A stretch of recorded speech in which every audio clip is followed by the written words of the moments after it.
Good afternoon, and welcome to the meeting of the Agriculture, Conservation, and Natural Resources Committee. Thank you, Michael. Would you open the roll? Let's see who's here.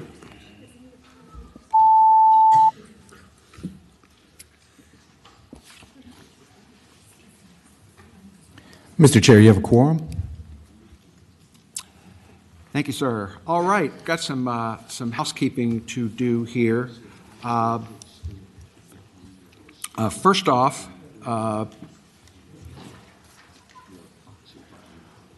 want to roll Senate Bill 462, which is my bill, into Senator McPike's Senate Bill 243.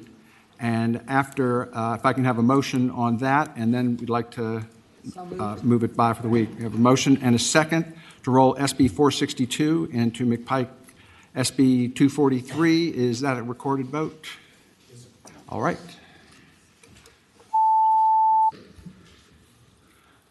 All right. And Ayes 10, no zero. Ayes 10, no zero. And Barbara's make a motion to take it by for the week. I move that we take this bill by for the week. Have a second? We have a second. All in favor of the bill going by for the week, say aye. Aye. Okay. We also have pass-bys for the week Senate Bill 712, and which is my bill, and Senator Head's 414, both by for the week. Can I have a motion, please? We have a motion and a second that Senate Bill 712 and 414 go by for the week. All in favor say aye. Aye. Opposed? There we go. We also would like a motion. We have Senator DeSteff has asked for two of his bills to be stricken. The first is Senate Bill 267. Could I have a motion? So moved. We have a motion and a second to strike 267. Is that a recorded vote? Let's open the roll. Vote aye to strike.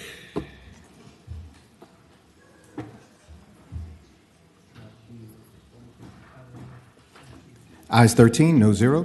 Ayes 13, no zero. The bill is stricken. Could also have a motion for strike on Senate Bill 275. So moved. We have a motion and a second on Senate Bill 275. All in favor of that, open the roll. Vote aye. Opposed, nay.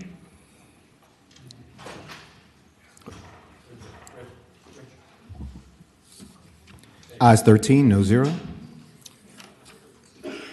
Ayes 13, noes 0. That bill is also stricken. And we have had a request to re-refer Senator Deed's SB 580 to the Courts Committee. Could I have a motion on that? Second. We have a motion and a second to re-refer SB 580 to the Courts Committee, which open the roll. All in favor of the re-referral to courts, say aye. Opposed, nay.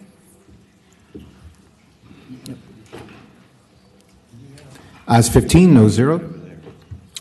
Ayes 15, no 0. That bill is re-referred to courts. I also have a motion on Senate Bill 4, if I could have a motion on Senate Bill 465, which is my bill involving the Virginia Land Conservation Foundation. I have a request by the folks who are interested in this bill to take it by for the year. Could I have a motion on that, please? So moved. Second. We have a motion and a second to take that by for the year. And Mr. Clerk, could you open the roll? Vote aye in favor of taking it by for the year, nay if you're opposed. Ayes 15, no zero.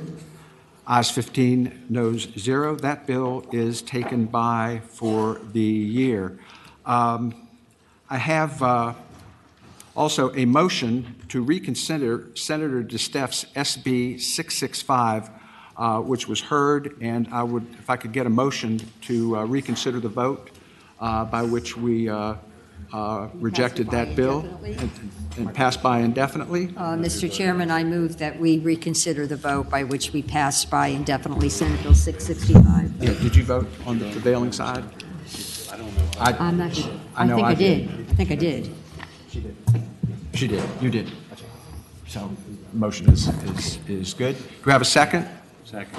I have a motion and a second to reconsider the vote by which we PBI'd Senate Bill 665.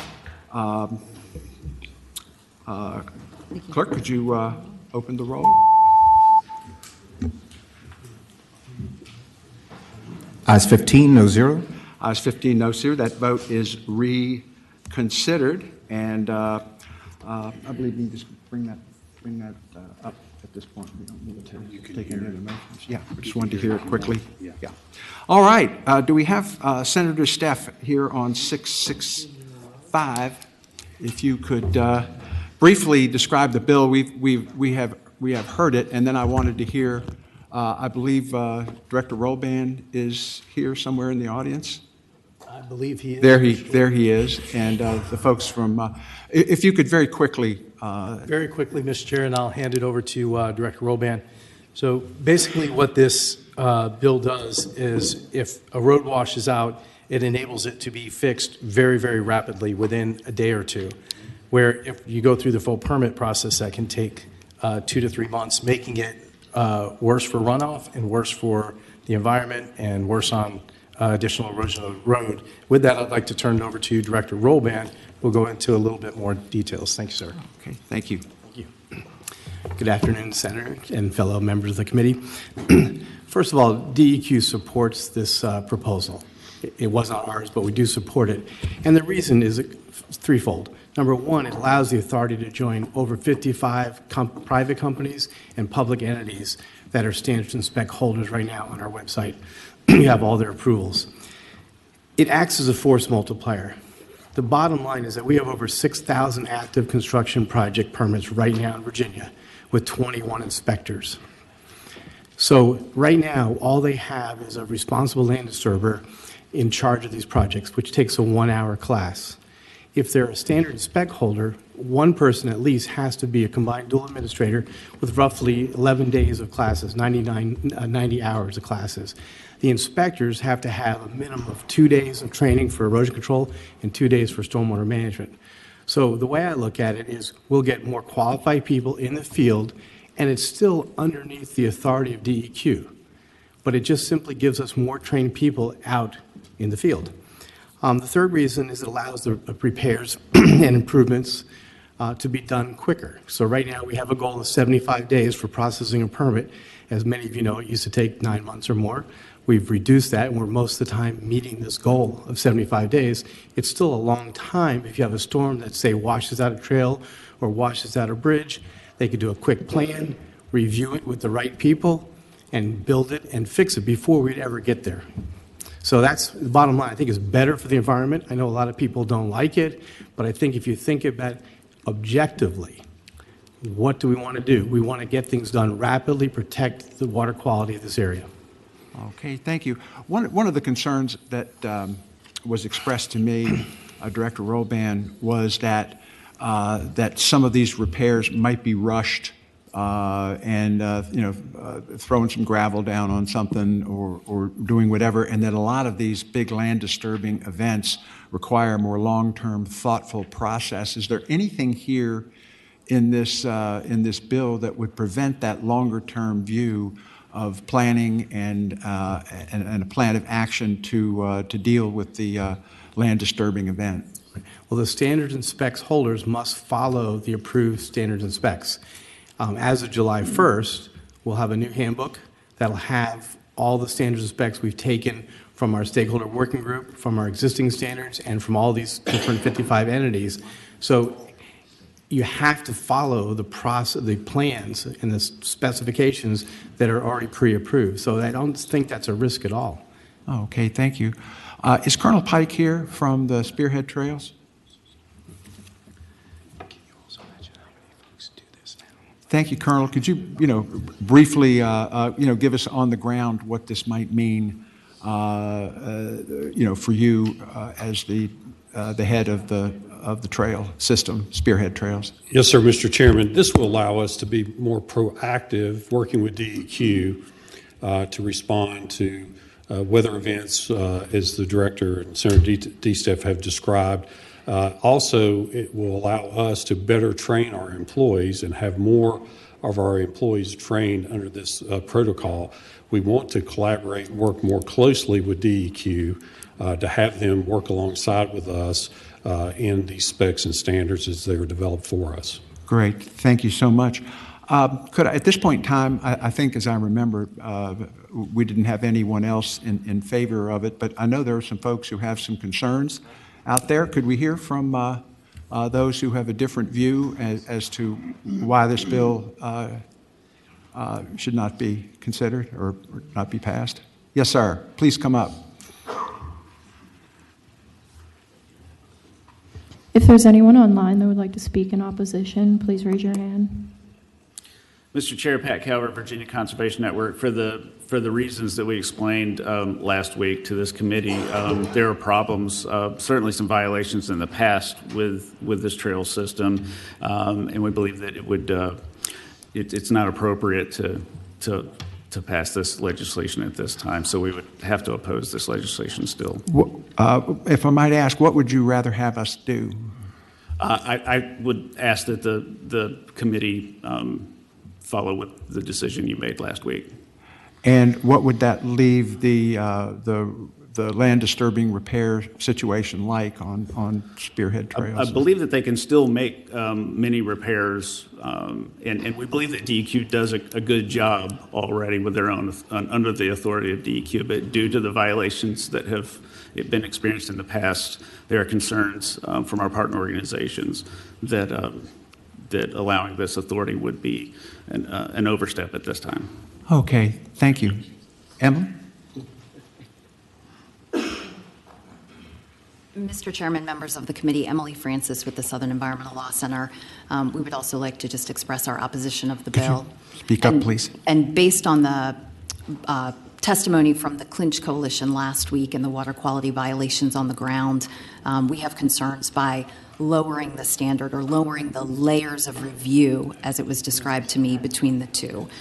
So we would like to maintain the status quo of the law. Thank you. Thank you very much. Anyone else care to speak? Mr. Chair, there's one person online to speak. Stephen Brooks, please unmute and make sure your camera's on. Okay. Are they there?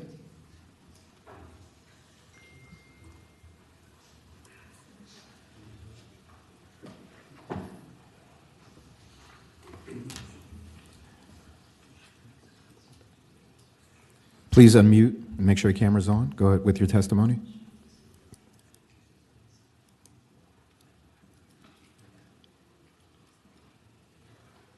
Not there? Oh, okay, thank you very much. Senator Hackworth. Mr. Chairman, before Senator Hackworth, if I may, I'd like Director Rolband to just explain that this actually enhances and raises to a higher level of standards, not a lower level of standards, of what DEQ is monitoring and doing out there. Thank you. You know, when I first got here, there were a lot of problems at Spearhead Trail. They've gotten better, and Colonel Pike has now taken over, and they're dedicated to improving it. What we're doing is not asking to lower the standards. We're asking to raise the standards. So DEQ still has all the oversight authority it has right now. The difference is that we're going to have an entity, an authority, that will have trained people that take all our classes and are certified to do the work that they're doing right now. And so it's just improving things. And I look at it as a force multiplier. We only have 21 people across the entire state. So this way, the Spearhead Trail hopefully will do a better job because of our training, and then we still will check and make sure that they're doing a good job. Nothing will change at DEQ's side. It's just that we should have better compliance in the field. Okay. Thank you. Thank you very much, Director Rolband. Senator Hackworth. Thank you, Mr. Chair. Speak to the bill. Go ahead. I want to thank the patron. I want to thank Director Rolband for clarifying some of that. I think there was some miscommunication, maybe misconceptions last week, and I think it's kind of unfair to punish the Spearhead Trails for past actions. I think anybody that has been following this and Director Roband would concur that in the last couple of years, we have made very important strides in cleaning this up. And furthermore, it is literally helping the environment. And I think that's frustrating maybe to me to try to get this across to the committee and to the audience. When you have a storm or you have a rainfall and you have washouts in these trails, if you have to wait 75 days, 30 days to get an approved plan to fix that, you are literally putting mud, you're putting all kinds of contaminants in the street to where that this legislation would allow them to be properly trained in the DEQ specs to be able to do that and get this fixed in an expeditious way that actually helps the environment. And it's not the intent, a lot of these trails are in my district, it's not the intent at all to go around DEQ, try to circumvent. We want to work and be good stewards of the environment, and this is literally a bill that would help us to do that. So I would ask that the committee really consider passing this that would help us help the environment with these trails. Thank you, Mr. Chair. Thank you, Senator Hackworth. I feel like there's just kind of a disconnect here, and I don't want to. Wasn't my intent to try to override what the committee decided last time, but this is something I want worked on in the off season, and I'd like to just have a motion to take it by for the year and to put the groups together here who seem to have just a very, very different view here of what this bill accomplishes. And I'm hoping that Director Roband, if you could establish a work group as part of that to bring people together, to get them to understand what you're trying to do, and for you to understand the concerns that the community has had around that. But I know I have great faith in Colonel Pike, and everything I hear is that things are kind of turning around. So if I could have a motion to take by for the year, and I would appreciate it. Mr. Chairman, I move that we carry it over for the year and that every effort be made to collaborate with the stakeholders. And I think we're all searching for the same solution. I think we're on the same page. There's a disagreement on how we get there. So I'm expecting next year we could find a bill where there's a peace in the valley. That's my motion. If I could have a second, and then we'll have a discussion. Let's have a second. All right, have a motion and a second to carry the bill over for the year. Senator Hackworth. Yeah, Mr. Chair, I respect the vote of the committee, but if there is some way, this is a Hail Mary, but if there's some way we could do maybe do this and then have a reenactment for 1 year to see how this process goes, to say, okay, let's see how this goes, and then we have a reenactment where this has to come back before this committee. If it's not working, then we send it to the study to see if it works. That would give us a year of helping our environment in Southwest Virginia on these trails. I'm afraid just one more year, we'll just keep kicking this down, and I would just ask the committee to consider that. Okay. Any further comment on the comments of Senator Hackworth? Senator Stanley. Mr. Chairman, I'd second that. I think what we need to do is something now, and I think we can do both. Mr. Chairman, I would suggest that we follow what Senator Hackworth is saying. Why don't we just put this as a 1 year, as a safeguard to stop, the erosion that's going on. Let's see if it works. We can do the detailed study group, and we can have actually evidence. Does this work or does it not work? This is not a hurt. This is another tool in the toolbox to make sure that this kind of erosion and the washing out is repaired quickly and does not create other problems in the environment in this wilderness area. And I think we could accomplish both. That is to say, we could figure this out in a work group, but also have the data and the results from just seeing what happens with 1 year of this empowerment to DEQ in this very special place in the Commonwealth of Virginia. So that would sunset a year, 1 year from this July, and it would be acted on next General Assembly session. Yes, Mr. Chairman, and with the work group idea that you have as well, which I think those two things can go together and can produce better results for us all. We may decide that this is not the best way to go, but we may find that it actually works. and then we'll have more information when we come back next year. Thank you, Mr. Chairman. Before Senator Stanley has a substitute motion, are there any comments from the rest of the committee on that suggestion? Senator Favela? I will just say that I made my motion. I think I would rather have the task force work first. I think that you don't want to put the cart before the horse. And I think in my mind, there were enough issues raised by the environmental community that I would like to see some recommendations from the task force. We may end up with even a stronger bill that solves the problem. So I'm standing by my motion. I think the substitute motion takes precedent. Well, we have not had that substitute motion. My motion would be, Mr. Chairman, substitute motion to the motion to carry by for a year, which would then be to have a one-year reenactment clause, that it expires in 1 year, that we move this bill along, and as a part of that, engage and create the work group that you were talking about to study this matter, not only in its efficacy, but also in the results produced by what we're trying to do by allowing DEQ to come in there and be more responsive more quickly. Mr. Chair. Senator Stanley, if I might, I think that might be somewhat of a confusing motion, Senator. Mr. Chairman, I have done that again and again and again, and I stand by my confusing motions. Confusion is your middle name. Confusion is victory, Mr. Chairman. Confusion is victory. Senator Williams-Graves. One would say the devil is the author of confusion, but I didn't say that. Mr. Chair, there was a motion, then there was a substitute motion. Last week, Senator Stanley made a motion that overrode the substitute motion and took us back to the first motion. So I'd like to do that. Okay.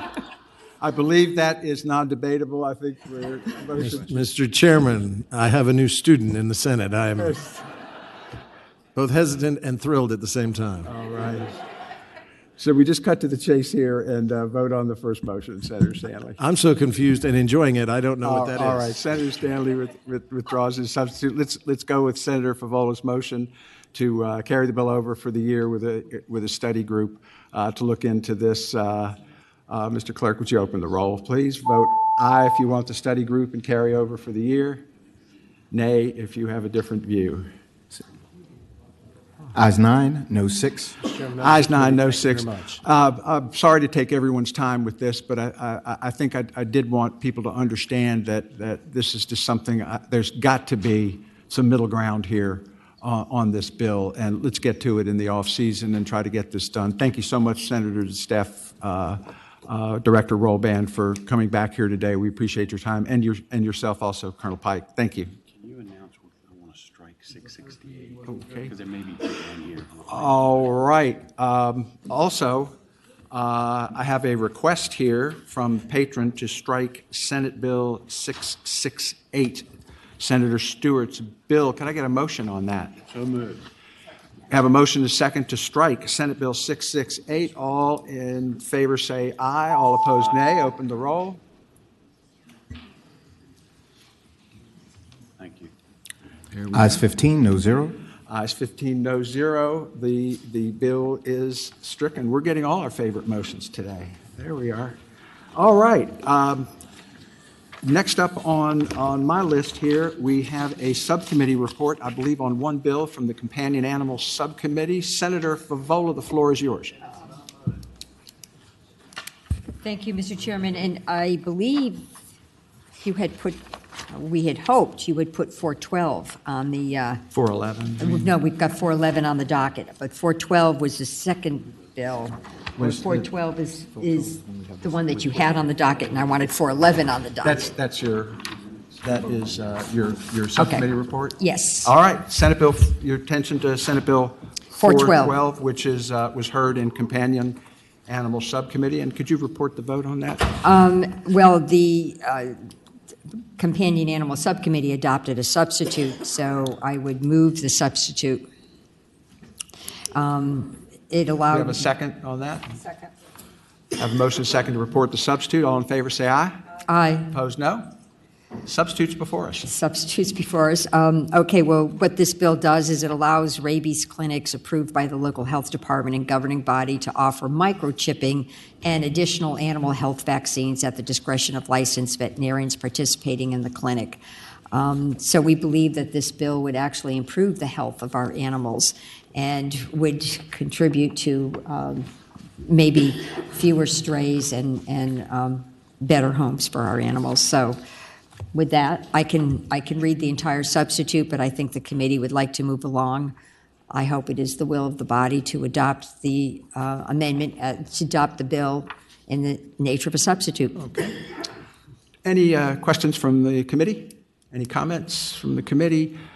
Anyone well, we already heard testimony, so we're not going to hear that again. So do we have a motion to pass the bill with the substitute? We moved on the substitute, yes.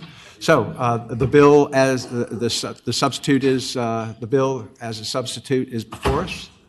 To open the roll, please. Vote aye if you're in favor, nay if you're opposed. Ayes 15, no zero. Ayes 15, noes 0. The bill reports. Thank you, Senator Favola. Mr. Chairman, we did have Senate Bill 11. 411? 411. 411. Could we get Senator McDougal first? He's got a quickie, and I promised him he's first on the list here. We'll get him, and then we'll get to your addition to the 411. Senator McDougal. Thank you, Mr. Chairman. Mr. Chairman, I have Senate Bill 674, and I think it'll be one of the faster things you'll take up today. Mr. Chairman, this came about because at the College of William & Mary School of Law, there was a coastal policy center. The university and the law school came together, and they moved it from the law school over to the university, so now it does everything, which can include the law school, can include VIMS, but they changed the name to the Virginia Coastal Resilience Collaboration at the College of William & Mary. So all we're doing is replacing wherever you see the William & Mary School of Law Coastal Policy Center, we're changing that to Virginia Coastal Resilience Collaborative at the College of William & Mary. All right. Any questions from the committee on this bill? All right. Bill's before us. We have a motion and a second to report the bill. All those in favor vote aye. Those opposed, nay. Open the roll.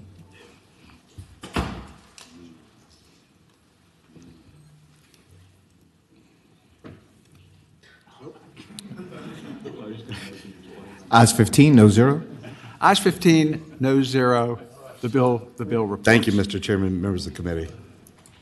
All right. Next up on our list here would be. Yes. Hold on one moment. We'll go back to Senator Favola, who has another companion animal bill to report. Yes, sir. We heard one other bill in our companion animal subcommittee. It was Senate Bill 411, and the committee had asked that the bill go by for the week and that the patron work with stakeholder groups to set up a task force, and that has happened. And I do have an amendment to Senate Bill 411 in the nature of a substitute, if that is the will of the committee, the full committee, to hear the amendment. Could we see the substitute and have a motion on the substitute? What the substitute does is it sets up a task force with stakeholders, including universities and some animal rights activist groups and folks that are very involved in FOIA and transparency issues. It gets them together with the goal of ensuring that research which is done at our public universities that involve animals, that research is actually held to the highest standards when it comes to the treatment of the animals. And this task force is going to identify recommendations. A report will come back, I think it's by November 1st, 2025, to authorizing committees and money committees to give us ideas on how we can better understand what our universities are doing during their research projects and how to better protect our animals if that's necessary. But the whole thing is geared towards more transparency. All right. Question, yes, Senator Perry. Mr. Chairman, I move to adopt the substitute. Yes. I have a motion and a second to adopt this substitute as explained by Senator Favola. All in favor, say aye. Aye. Opposed, no. All right. Any questions from the committee on the bill Chairman. with the substitute? Senator Stanley. For Senator Favola, of course, I'm assuming that Senator Boysko agrees with this? Oh, yes. Senator Boysko is very happy that we've come to agreement and we have a pathway forward. Mr. Chairman. Senator Stanley. Mr. Chairman, if I remember correctly, when we discussed Senator Boysko's bill in its original form, some of the concerns that we had were the lack of accountability of even knowing how many animals they had, what the disposition of those animals were, and the unwillingness to provide the focus of that kind of information to the public when requested. Is that part of what we're seeking to accomplish with the work group, is that kind of cooperation from these public institutions that receive public monies and then take these animals in and do not treat them properly, perhaps? Senator Favola. Sure. Senator Stanley, that would be included under that transparency umbrella. So the activists who brought the questions that you just raised will be part of the stakeholder group. So the answer is yes. We have to figure out how to present that information in a meaningful way so the general public gets a complete picture and not just a narrow picture that may not explain corrective actions as well as the citations. We're looking for complete information. And the patron is here, Senator Boysko is here. Thank you, Mr. Chairman. Hi, Senator Boysko. Hello. Senator Boysko, you wish to comment? Thank you, Mr. Chair. Senator Stanley, Senator Favola, I believe that with our stakeholders, both the universities as well as the animal protection groups, we have found some common ground to put together this work group. And I think we've got the right mix of people. All right. Hoping that you all will accept. Sounds like peace in the valley. And you know how special that is with this family. There are a lot of disparate relatives at this. It's a Thanksgiving meal. Meeting. Senator Favola, you have a motion? I move that we adopt the bill as amended, that we report the bill as amended. All right. Substitute. Motion. Do we have a second? We have a motion and a second to report the bill as amended. Would you open the roll, please? Vote aye. What's that? Okay. And it must be the motion would be to we refer to finance. Okay. We have a motion and a second to report the bill and refer to finance. Open the roll. Vote aye if you're in favor. Nay if you're opposed. I don't want to go to finance. Ayes 15, no 0. Ayes 15, no 0. The bill reports. Congratulations, Senator Boysko. Senator Survell, our majority leader, I see, is here, and please come. They're not here for that for me. It is. Mr. Chairman, his parents are in the audience, and so be extra nice to him, will you? I have asked them to come, and you know. Is this his first bill? I've asked him to come for general supervision. Well, then we need them here every day. I will have you know. You tell his parents to tell him to stop filing so many bills. That's it. Well, Senator Stanley, when I first became a probation officer in 1970, the good senator's father was head of legal aid at the courthouse, and was a dear friend and a great advocate for kids, and it's good to see him here. Senator Favola, Senator Survell. Well, Mr. Chairman, I just need to say one thing. Mr. Survell, the better Mr. Survell over there sitting, was very nice to me when I was a brand new attorney, and we had a case involving his client was a naked painter. We don't need to get who into painted office buildings.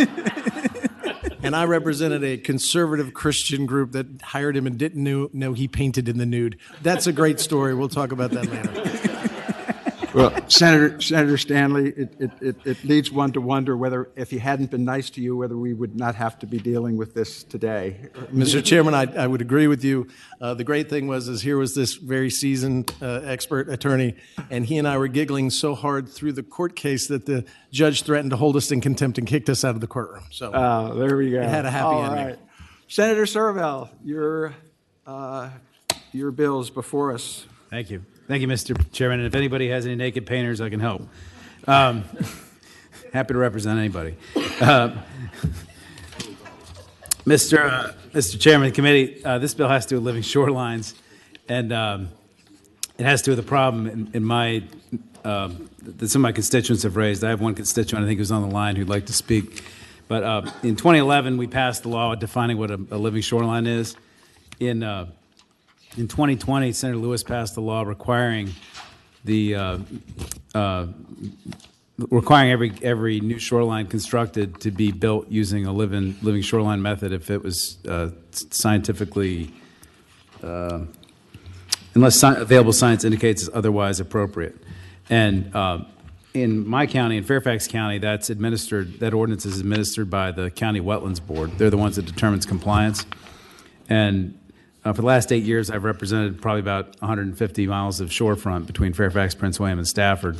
But my Fairfax constituents have been having a hard time with their local wetlands board figuring out whether or not their shorelines are grandfathered. The Potomac shoreline built in my district was all built out between 1950 and 1970. Virtually everybody has like a riprap wall or like some boards or some other things. And because of this new living shoreline law, it's not clear what's grandfathered and what isn't. If they want to make modifications to it, like if boards rot out, need to be replaced, or if they want to replace what's already there. The Attorney General wrote an opinion that basically, in like the 1980s, I think, which I cited in the letter I just handed to you all, which says things are grandfathered, but apparently there's still confusion about it. And so this bill basically would just ask VRMC to promulgate regulations clarifying what's grandfathered and what isn't, because there continues to be confusion about it.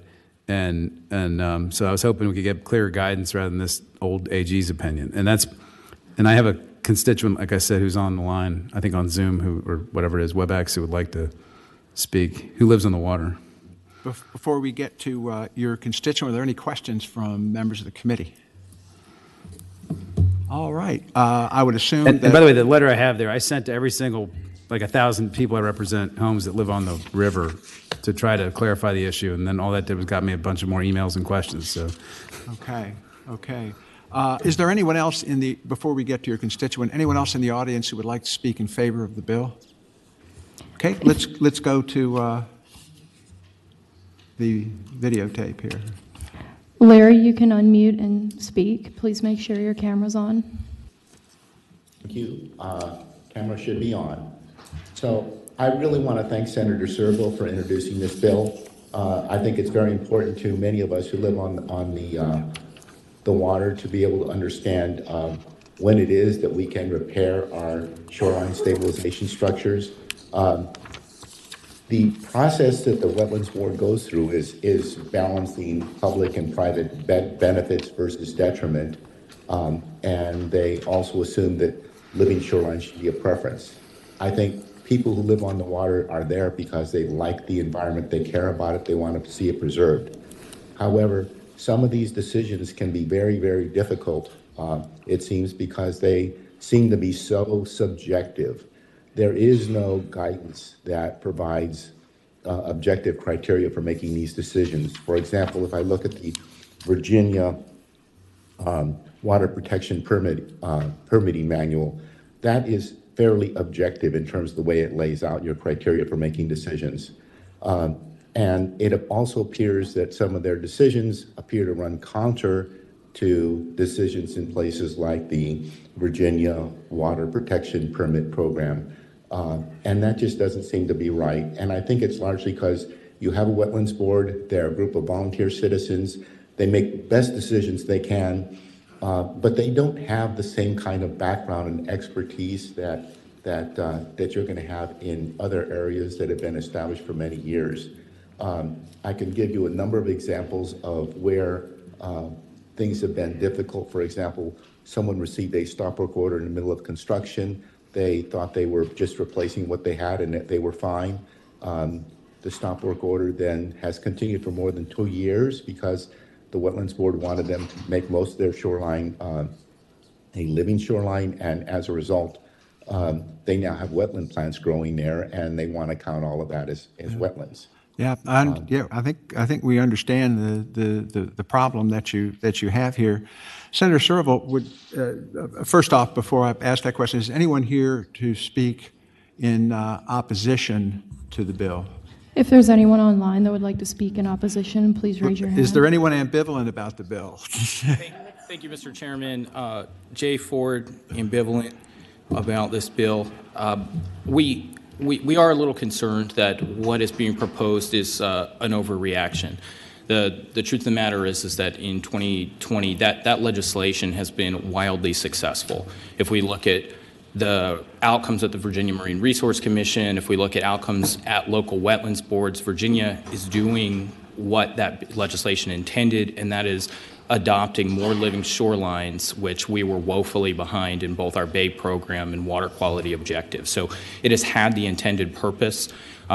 As Senator Serval mentioned, there is a long-standing AG opinion that while I will say is probably a little bit stale, has been very clearly upheld by the Marine Resource Commission whenever they've been asked for an opinion on the right to repair. And so they have a standard response that they offer to people to make it clear they have a right to maintain existing structures.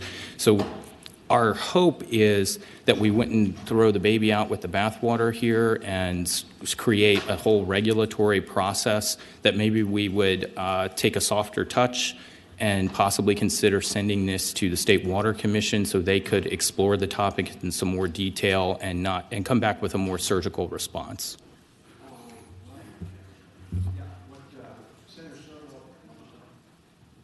Excuse me, Senator Serval, I've heard it discussed that earlier, and I had some discussions around the issue that it might be appropriate to pass this bill by for the indefinitely, but send it to the Water Commission for them to review this and come back with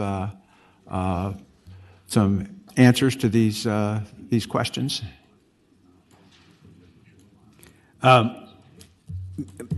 Well, Mr. Chairman, first of all, I'm the chairman of the Water Commission, so I guess I could.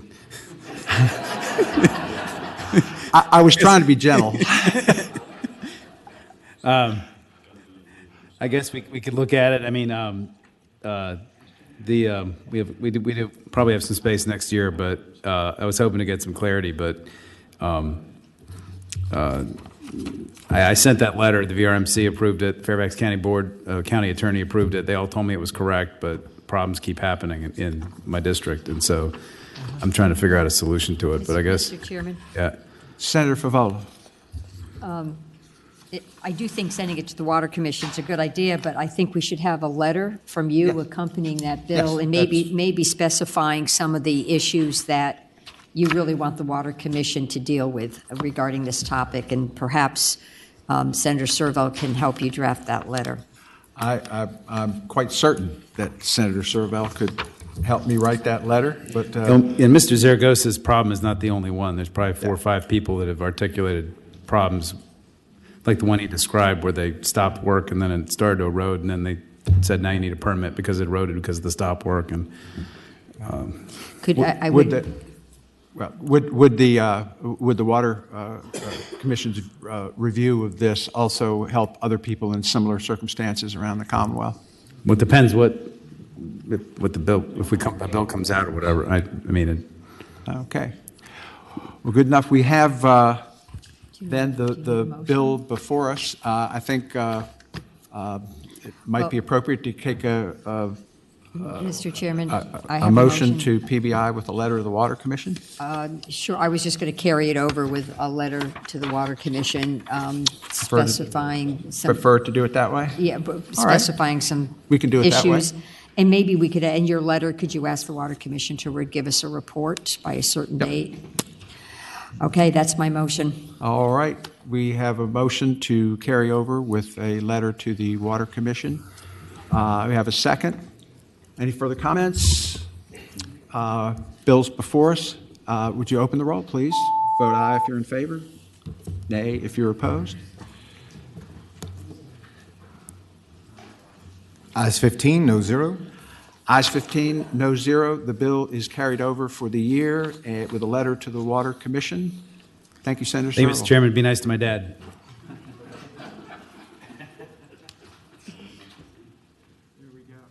All right, I believe next up on my list here is Senator Aird.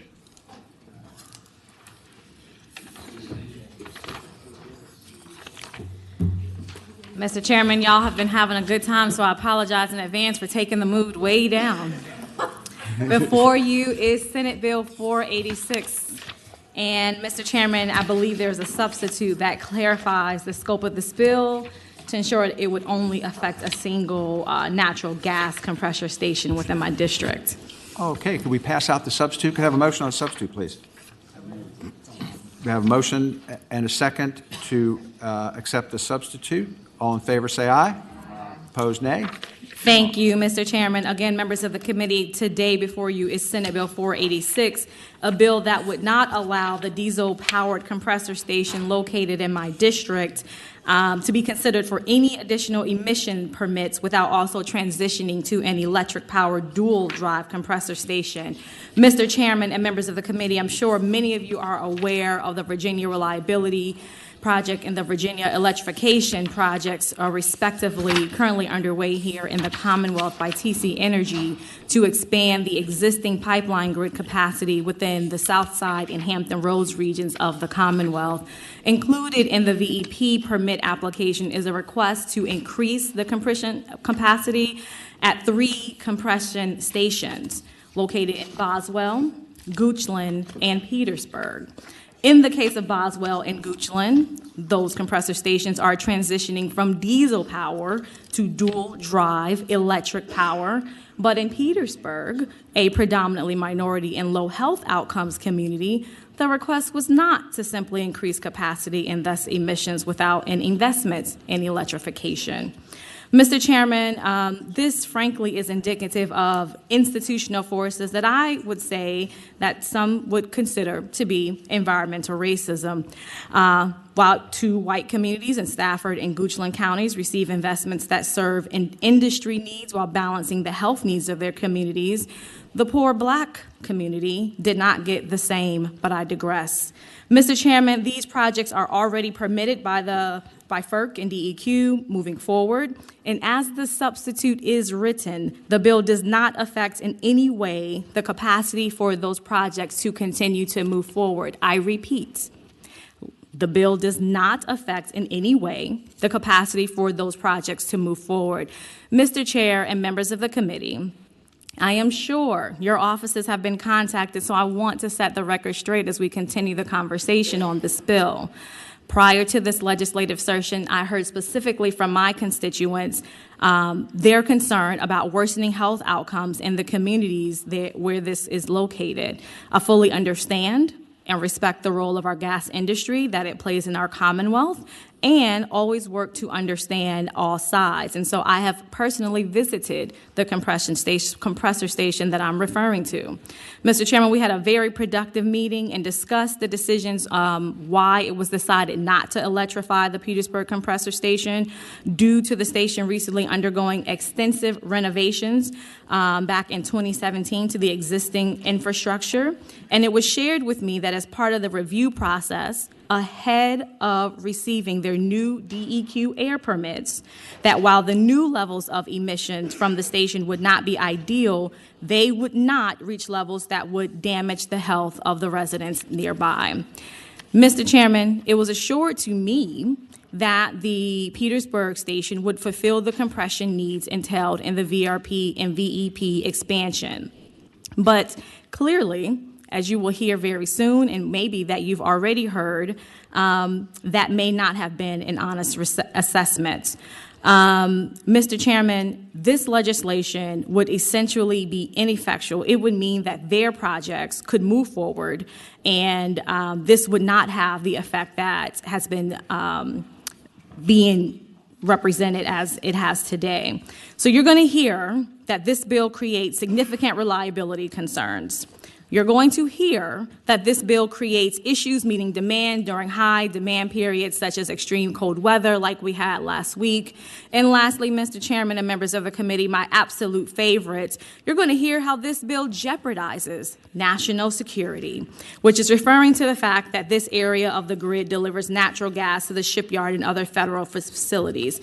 But the fact of the matter is, this is simply not factual. Once again, there is nothing in this legislation or in this bill that would prevent TC Energy from moving forward on their current expansion project. The reality, Mr. Chairman and members of the committee, is this. It simply comes down to money. $45 million was spent upgrading the Petersburg compression station in 2017, and because maybe the assessment was not as honest as it should have been, they claimed the permit from 2017 would cover their increased capacity and emissions needs as part of the VRP and VEB projects. They know now that they will have to come before DEQ very soon to request a new air permit to increase the emissions well into the detrimental for human range within my community. So, Mr. Chairman and members of the committee, if this bill passes, perhaps TC would be on the hook for an additional extremely costly upgrade that might hurt their bottom line. So there was an attempt to desperately avoid that with every empty reliability and national safety claim they can find because they don't want to spend the money. Mr. Chairman, I want to actually commend TC Energy, and I actually agree with some of what they say because on their website it says a significant portion of our emissions are from the combustion of fuel used by compressor units on our natural gas pipelines. To reduce this predominant emission source, we are working to gradually convert our compressor fleet to electric motor drives. Mr. Chairman and members of the committee, again, that station is in close proximity to a locality that has been ranked as the unhealthiest 133 of 133 of Virginia. Each year since the Population Health Institute began compiling this data in 2010. And the city has the highest asthma hospitalization rate in the Central Virginia region. So maybe it might be okay to work at a gradual pace that is acceptable to this company, but for my community, gradual can't wait. And so, Mr. Chairman and members of the committee, I am asking that you take this context into consideration as we further discuss the bill. Thank you, Senator Aird. Questions from the committee? Senator Aird's bill. Is there anyone in the audience who wishes to speak in favor of the bill? If there's anyone online that would like to speak in favor, please raise your hand.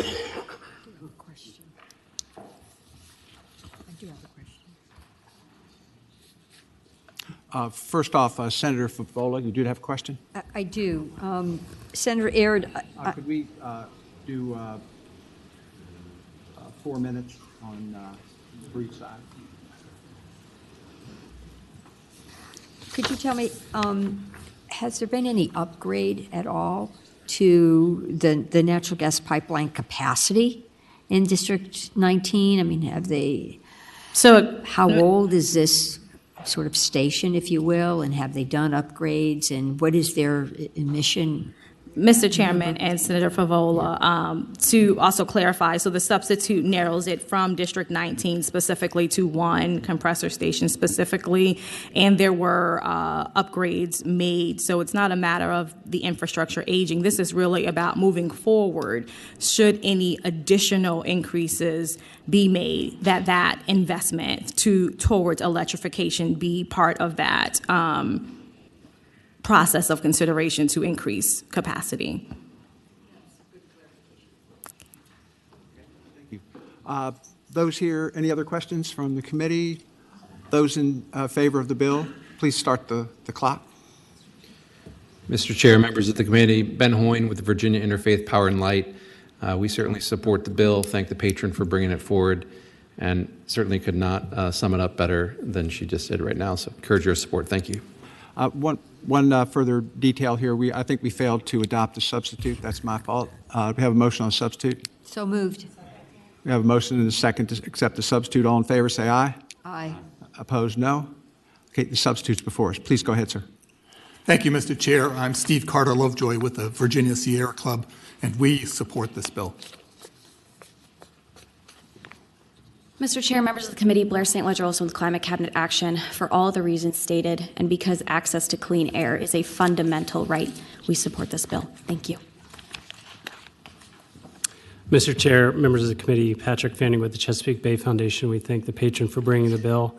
We advocated for this before FERC when they were considering the draft environmental impact statement, and it was not addressed at that point, so that brings us to the present, and we think that this is an environmental justice issue, and this is the best way of resolving this issue at this point, so we support the bill.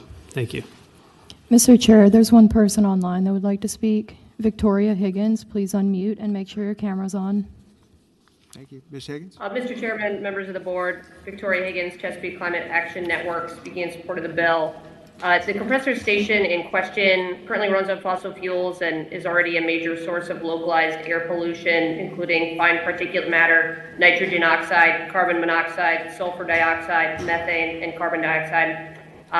The surrounding community, as the senator mentioned, already consistently ranks as one of the unhealthiest in the Commonwealth, with an expected lifespan, just for reference, of 66 years compared to the state average of 79. So doubling the capacity of a gas-fired compressor here is going to compound these problems. And worse still, the gas shipped from that station is not used from Petersburg, so Petersburg is left with all of the pollution and associated negative health outcomes and gets none of the benefit. This is the definition of a sacrifice zone. An electric compressor station that has backup generation in the event of an outage can accomplish the exact same capacity output while significantly reducing that localized pollution. I understand TC recently spent money on upgrades to the gas-driven station, but we consider this an urgent matter of environmental justice, and we believe that the health of the community is a worthy investment. So thank you for your consideration.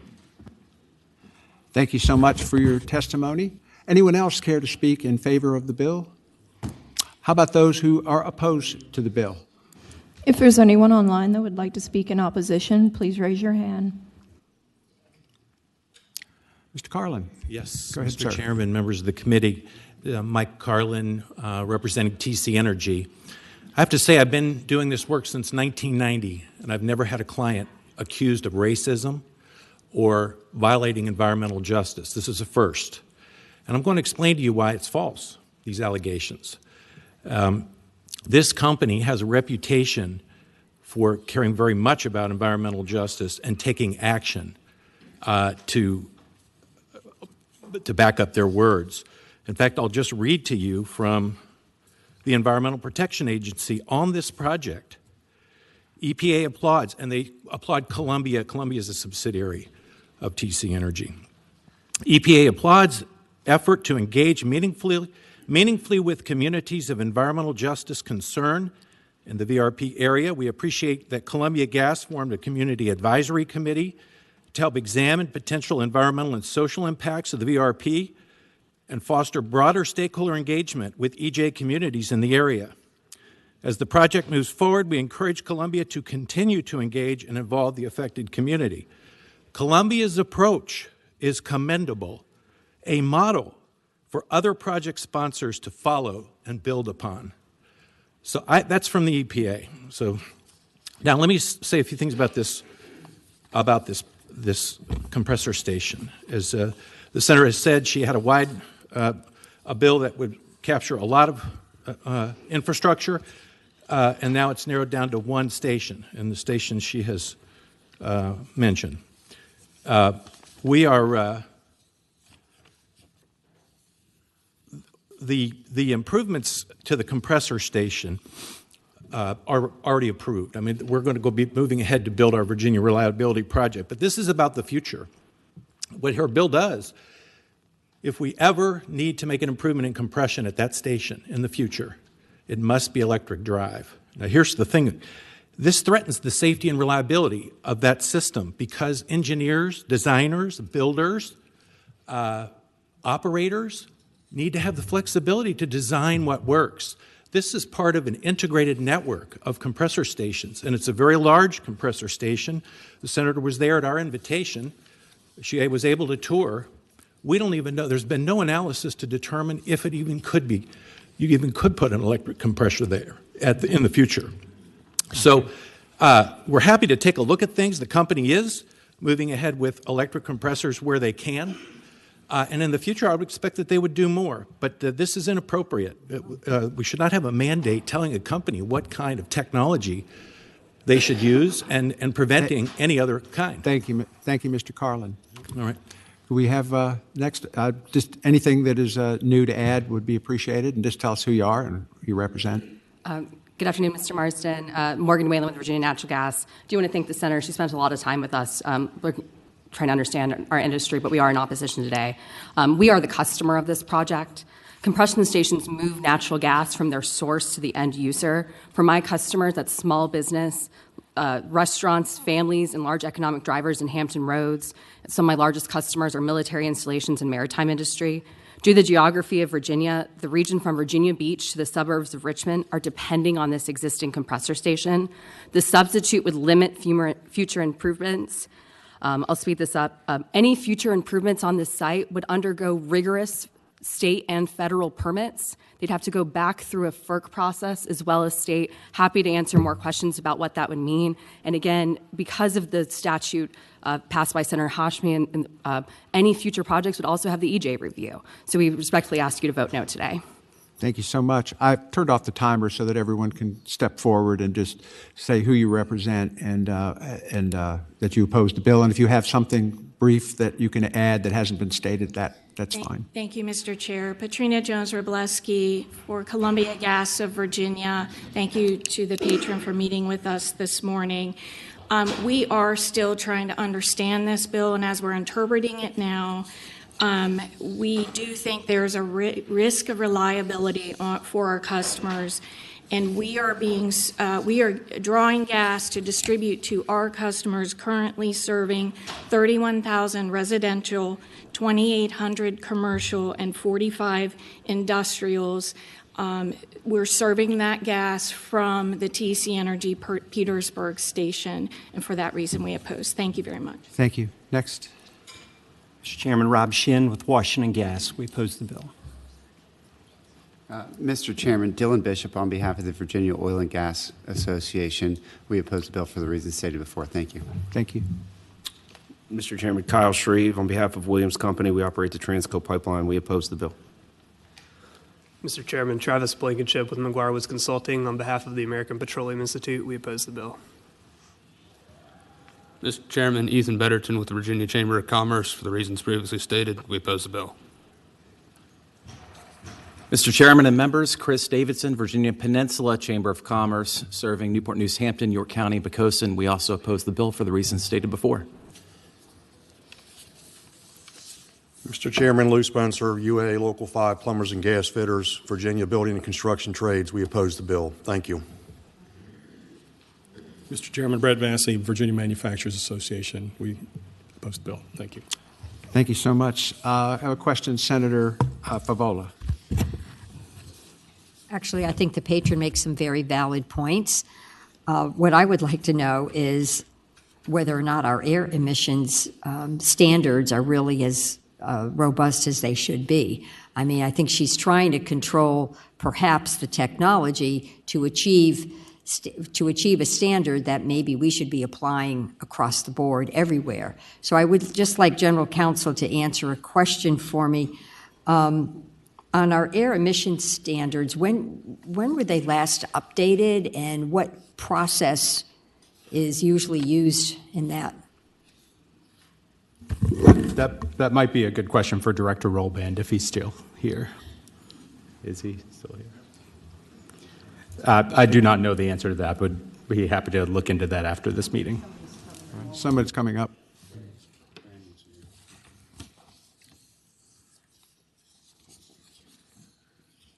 Mr. Chairman, Brandon Bull, Policy Director at the Virginia Department of Environmental Quality. I would say in response to the Senator's question that the air permits that DEQ issues, these are federally delegated permits pursuant to the Federal Clean Air Act, and DEQ is constantly updating its regulations to ensure that our requirements remain compliant with the latest standards in the Federal Clean Air Act and what comes down from EPA and the federal government. So follow-up question, Mr. Chairman. Senator Favola. So even if we were to adopt this bill, the air emission standard still wouldn't change. We would still be held to the federal standard, no matter what we do. Senator Marsden, I'd say to Senator Favola that is correct. These are federally delegated permits, so we're constantly bound by those requirements. Okay. Well, given that, this sort of puts this in a different context for me. Okay. Thank you, Senator Favola. Other questions from the panel for the committee? Senator Marsden, Mr. Chairman. Let you close, Senator Thank Aird, you so much. and I have a statement I'd like to make. Thank you so much. I just want, for the record, to clarify some of the comments that was made. I do thank all of the gas companies. They have been very engaged on this legislation, but specifically to TC Energy, who seem to take offense with my comments about environmental racism. I think the fact of the matter is, it's not an accusation that as a company, they are exhibiting environmental racism. In fact, I don't even call into question, again, the project that is underway and or complete. But I think the fact of the matter is this: as the company continues to need additional capacity, my request is that that is taken into consideration even further. And so I think I have a responsibility to my community and to particularly a region, again, that is rated consistently as unhealthy, to advocate as best I can for, as companies are making decisions, bottom line or otherwise, to consider the community even further than what has been to date. So I just wanted to make sure that was clear in my comments. Thank you very much, Senator Aird. I'd just like to add that I share some of Senator Aird's concerns, here, but I also see, the issues surrounding, the reliability and the supply issues we have here in the Commonwealth. And in the off season, I plan to join Senator Aird in a tour of this facility, and I'd invite my colleagues to come along, because reducing emissions and meeting the goals of the Virginia Clean Economy Act are considerable. I do plan to have and pulling together next year a summit on the Clean Economy Act to deal with some of the problems that have arisen and try to find solutions to them going forward, so that the Clean Economy Act, that we can put in the mechanisms to actually make it work. Because we have to decide in this Commonwealth whether we're serious about the Clean Economy Act or whether we're just going to continue to congratulate ourselves that we passed a wonderful aspirational bill. And I think this is a real part of that. We need to make sure that all of our communities are treated equally, and I appreciate that concern. But I think what has also been presented here is some potential for some unintended consequences, to our energy supplies here in the Commonwealth. I take very seriously the group of people who stood up here, who I've known for years, and I think they're being honest about their concerns about the bill. And I think you've brought this to the attention of the natural gas world as to how this works. I want to get out and see this for myself, and I would invite, as I said, invite my colleagues to go along. But I think at this time it might be appropriate to entertain a motion to PBI, and let's look into this in a visit down there to ensure that this kind of thing doesn't happen again, and that companies are aware of their need to be proactive in solving these problems.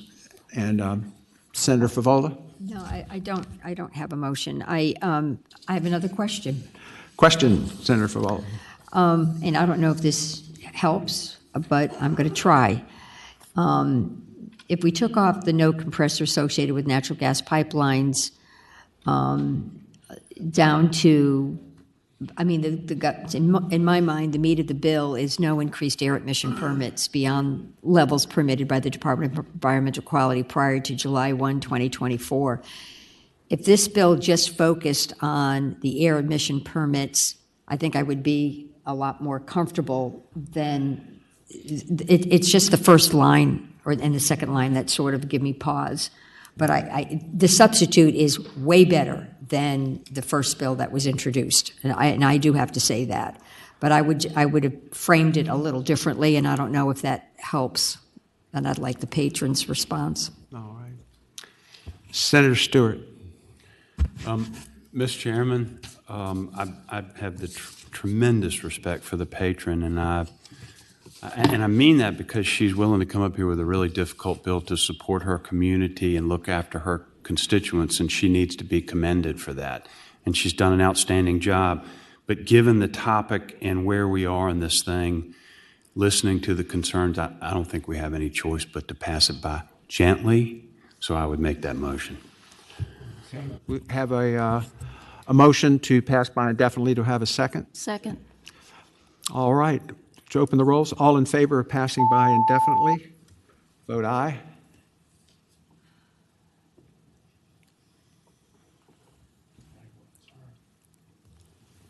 Ayes 14, noes 1. Ayes 14, noes 1. Senator Aird, good work. We're going to follow up on this and make sure that this is a landmark event that you've been involved in here today that will lead to cleaner air and more thoughtful treatment of communities. Thank you so much. Thank you, Mr. Chairman, and I thank the committee for their time. All right. Do we have any other patrons who are not members of the committee in the audience? All right. Let's move to the committee. Senator Hackworth, you ready to roll? That was Stanley. Mr. Stanley. Oh, my goodness. I hate my own bill.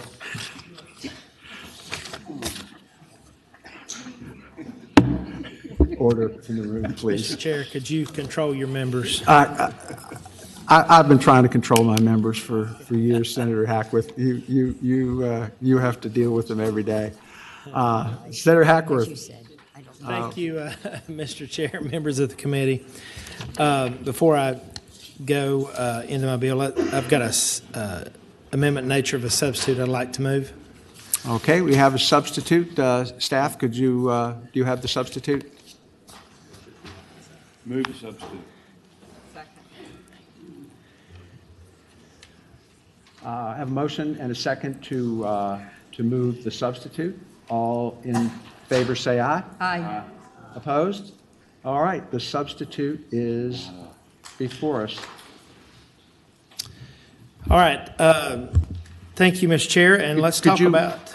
I think we're having a little trouble getting it up. Could you explain the substitute to us? Sure, yes. So this Senate Bill number 561 deals with SMRs, or small nuclear or small modular reactors. And so this substitute, has it come up yet? Is it up now?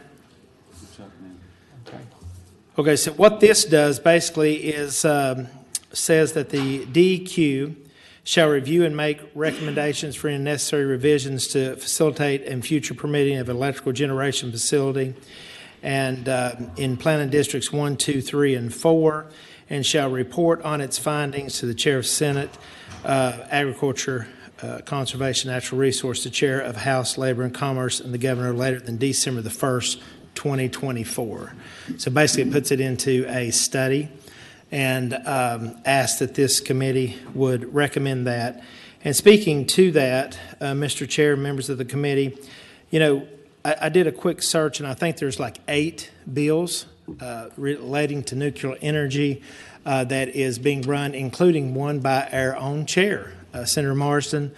And, you know, this is not a Democrat or Republican issue. This is a Virginian issue that even the Biden administration has said that Department of Energy, they have singled out nuclear as a safe, clean, and affordable energy. And, you know, if we are serious, Mr. Chair, about attaining the very aggressive goals that we have set in the Virginia Clean Economy Act to be 100% clean energy by 2050, we have to embrace all of the technology available to us. And so having nuclear technology has risen to one of the top technologies that we are seeing in the industry that is the most reliable. It doesn't have to have sunshine. It doesn't have to have wind. There is some technology that is forthcoming in this, but I would just ask this committee to move this, to report this substitute out, to create a study group, to put this in a study, just say, listen, we understand that nuclear is a viable part, and this is very region-specific for all the people that don't want it in their backyard. We do. We've got it in districts 1, 2, 3, and 4. We have a lot of land. We've got a lot of brownfields in Southwest Virginia, and we are the energy capital of the Commonwealth in the past, and we would like to add this to one of the lists of our portfolio to be able to be a leader in the Commonwealth. So, we're just asking that the committee would do this and send this as a study bill, and that would report back to us no later than December the 1st, 2024. And that is what this does. All right. Thank you, Senator Hackworth. Any questions for Senator Hackworth from the committee?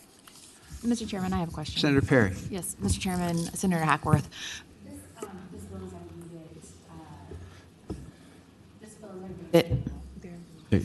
This bill, as I read it, assigns these responsibilities to the Department of DEQ, Department of Environmental Quality. Is that right? Yes, it asks the DEQ to review and to make recommendations for any necessary revisions for this. Yes. And Mr. Chairman, Senator Perry. And Senator Hackworth, can you just walk me through what expertise it is that DEQ has that they can bring to bear on these nuclear energy? Sure. So the DEQ is tasked, and to highlight, the federal government has a robust program. This has to go through. It isn't like that you can just say I want to put a SMR in planning districts 1, 2, 3, and 4. It has to go through a robust federal approval first, and it wouldn't interfere with that. So basically, what they would do is they would work in conjunction with energy companies, utilities. We have talked to them, had several conversations with utility companies that are interested in doing this, but they said we're not there yet. So they're asking, can we do a study group and get everybody around the table and discuss this, and then report back to the chair and to the governor and see what their findings are. Any other questions from the committee? All right. No, you may not. I have a. Let's hear from anyone in the audience who's in favor of this bill as amended. If there's anyone online that would like to speak in favor, please raise your hand. Okay.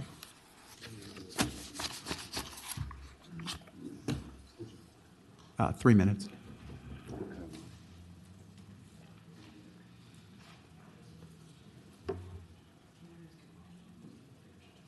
Mr. Chairman, Plumbers and Gas Fitters Local 5, my name is Lou Spencer. I'm the Assistant Business Manager, also with the Virginia Building Trades, and we do support an all-of-the-above approach for energy production in Virginia. Thank you. Mr. Chairman, Brandon Bull with the Department of Environmental Quality. We do support the bill. It is a study that we can do. Okay, thank you. Anyone here in opposition to the bill? Step forward. If there's anyone online that would like to speak in opposition, please raise your hand. All right. Set the clock, 3 minutes. There we go. All right.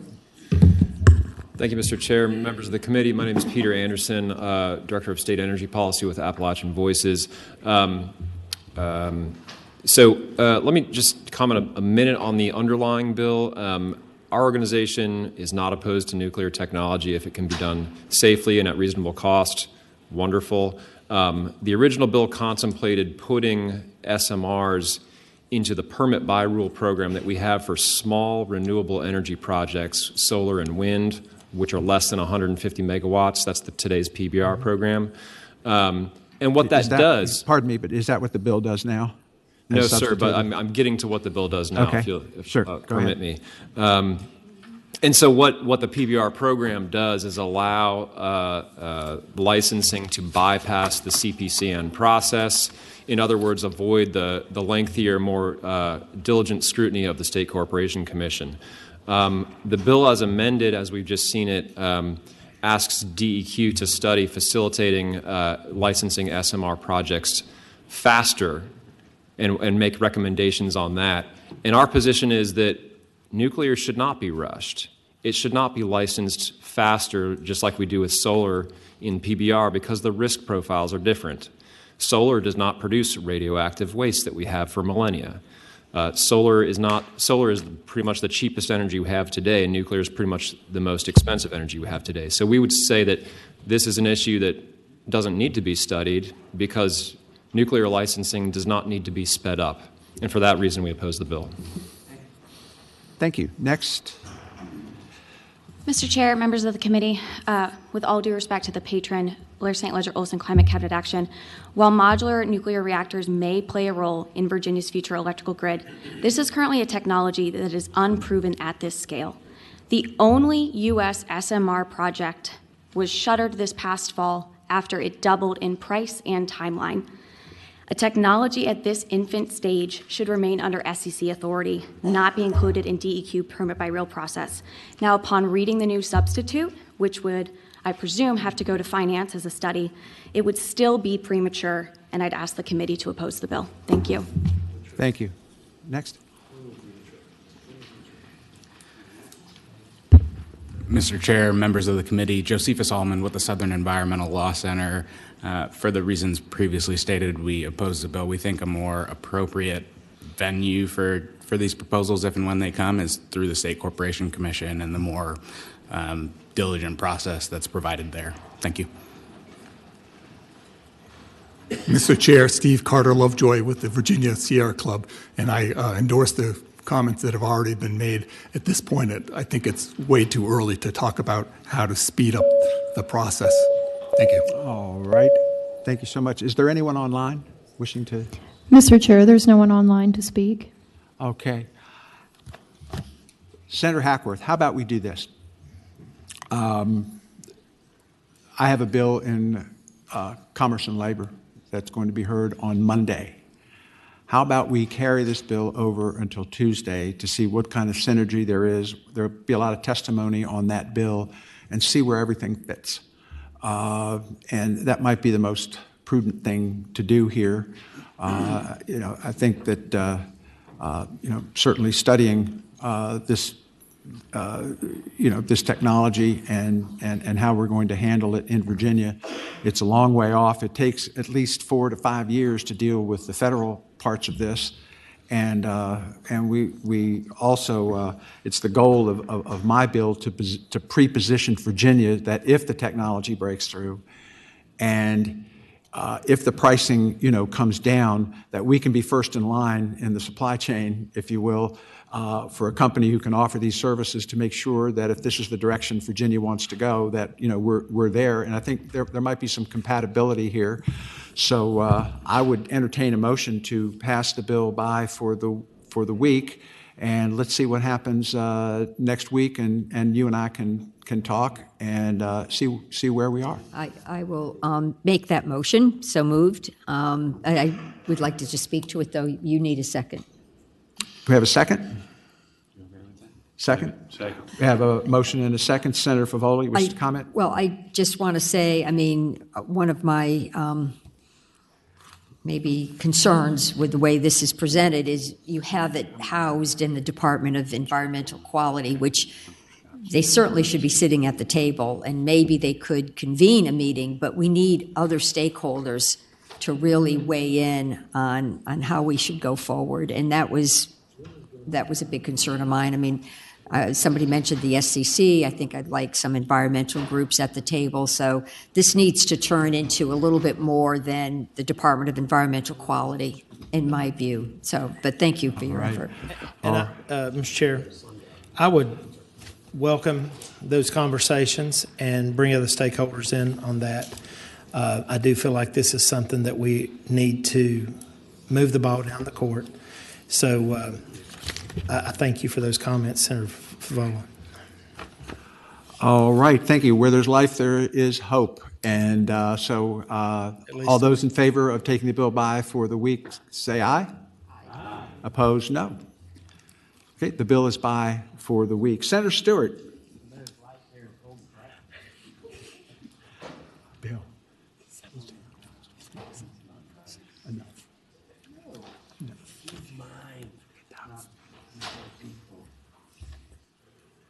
Thank you, Mr. Chairman, members of the committee. May I take up SB 337 first?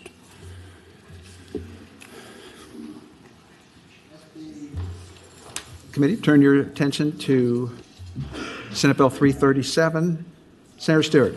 Thank you. Mr. Chairman, Article 11, Section 1 of the Virginia Constitution, and I will paraphrase, says that the lands, the water, should essentially be preserved and protected for the beneficial use of the citizens of the Commonwealth. And I just want you to keep that in mind while you listen to the next two bills, because that is what our Constitution says. And Senate Bill 337, there's a neighborhood in Northern Virginia, and some of my friends live in it, and they have a situation where there are quite a few homes who live in there, and they, like many of us in the Eastern Virginia groundwater management area, are suffering from aquifer depletion. And you know, we have talked a lot about this. Since I first began elected, I've started identifying problems with it, and it has increased, and we've sort of kicked the can down the road. But we're in a situation where the folks who live in that neighborhood are being forced to move their water source from the aquifer from which they get water, and yet with only a few miles there's a commercial user that will be able to continue withdrawing water for commercial purposes.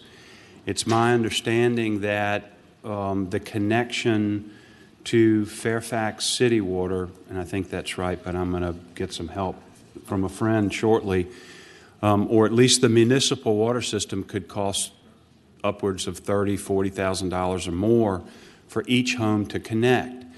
And so what this bill says is essentially that as long as a commercial user is drawing water from the aquifer that's within 5 miles of this neighborhood, that neighborhood gets to continue to draw water from there until 5 years after the commercial use is halted. And let's evaluate and see whether or not the commercial use has cured the depletion in the aquifer. Now, longer than that, but I tried to paraphrase it very succinctly for you all, because that's the root of the issue. We should not be forcing residents, and remember what the Constitution of Virginia says, because I just read it to you. We should not be forcing residents to have to go somewhere else at great expense to get water to drink when we've got a commercial user close by who gets to continue on. So that's my bill. I hope you'll support it. There may be folks here who would like to speak for or against, and I'm happy to try to answer any questions that you all might have. Thank you, Senator Stewart. Questions from the committee of Senator Stewart? Question. Senator Hackworth. Mr. Chair, Senator Stewart, I'm very familiar with Wales. In my part of the country, we don't have... Did you say Wales or Wales? Wales, yeah. So. Oh, sorry, Mr. Chairman. Bill Stanley's rubbing off on me. It's also home of the land shark. So with the Wales, is it... So if I'm understanding this right, they're drawn from the same aquifer, is that correct? Okay. Yes, Mr. Chairman. Okay, and Mr. Chair, is it possible that one is maybe higher than the other? And I don't know, I'm just asking questions because we've had this happen in our area. So is it possible that if one is maybe dries up or condemned or something, would all of those have to be tested? Or if the one that is maybe a little bit higher and it is not maybe the water level, and you're saying, I think what I'm hearing the patron say is commercial users may be using that water, causing the residential wells to dry up. Is that correct? Mr. Chairman, I can't say that. What I can say is the residential users are being forced to go find another source of water, and yet the commercial use is allowed to continue. And I'm not as familiar with the geology up in Fairfax as I am in the lower part of the Eastern Virginia groundwater management area.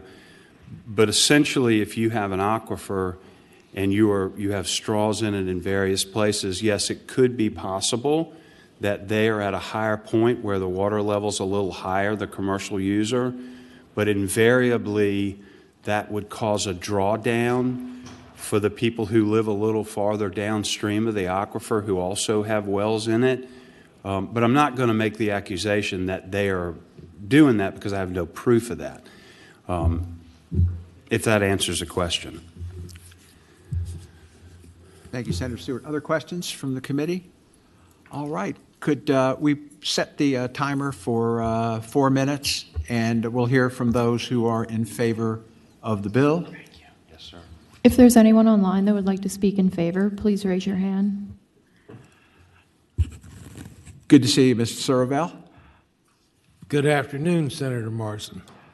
Members, esteemed members of the committee, many of whom I know. I see Mr. Stanley snuck out. I was going to remark earlier that the painter is upstairs ready to do his office, but there'd be a significant charge for that. In any event, my name's Robert Sorovel. I am the president. I'm here representing not myself, but our community association. We have 115 families that draw water from the Potomac Aquifer. And we are north of the Occoquan, as the bill provides. We have been drawing this water since 1941. Our community was built between 1940 and 1947, before there was a Fairfax County Water Authority, before there was a public sewer. And over the course of time, the Commonwealth has established statutes that are intended to preserve the resources of the Commonwealth, including the groundwater. Our community has 3 deep wells. It is a volunteer-operated system. It is a nonprofit, and it's wonderful water we've enjoyed for 82 years, as I say. Now, what Senator Stewart's bill does is to extend the life of our permits, which expire April 5, 2027, to a period of time after the commercial users, which use it primarily for watering golf courses and other watering purposes exterior, but not for human purposes or human use purposes. The bill amplifies the Commonwealth's policy that's already adopted that provides, in part, applications for human consumption shall be given the highest priority. And for that it's in the Administrative Code 9 Virginia AC 25-610-110.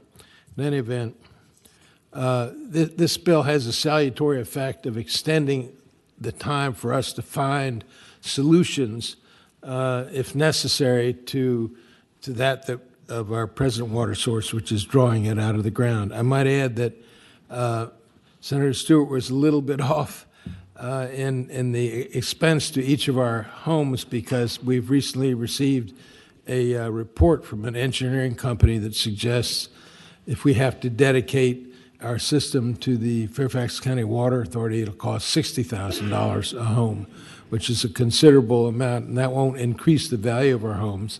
It just increases the cost of obtaining water. I'd be happy to answer any questions anybody might have. Otherwise, I appreciate the patrons putting this bill in. Any questions for the witness? Mr. Chair, we'd like to know if the painter could come see us too. I'm sorry? Can the painter come see us too?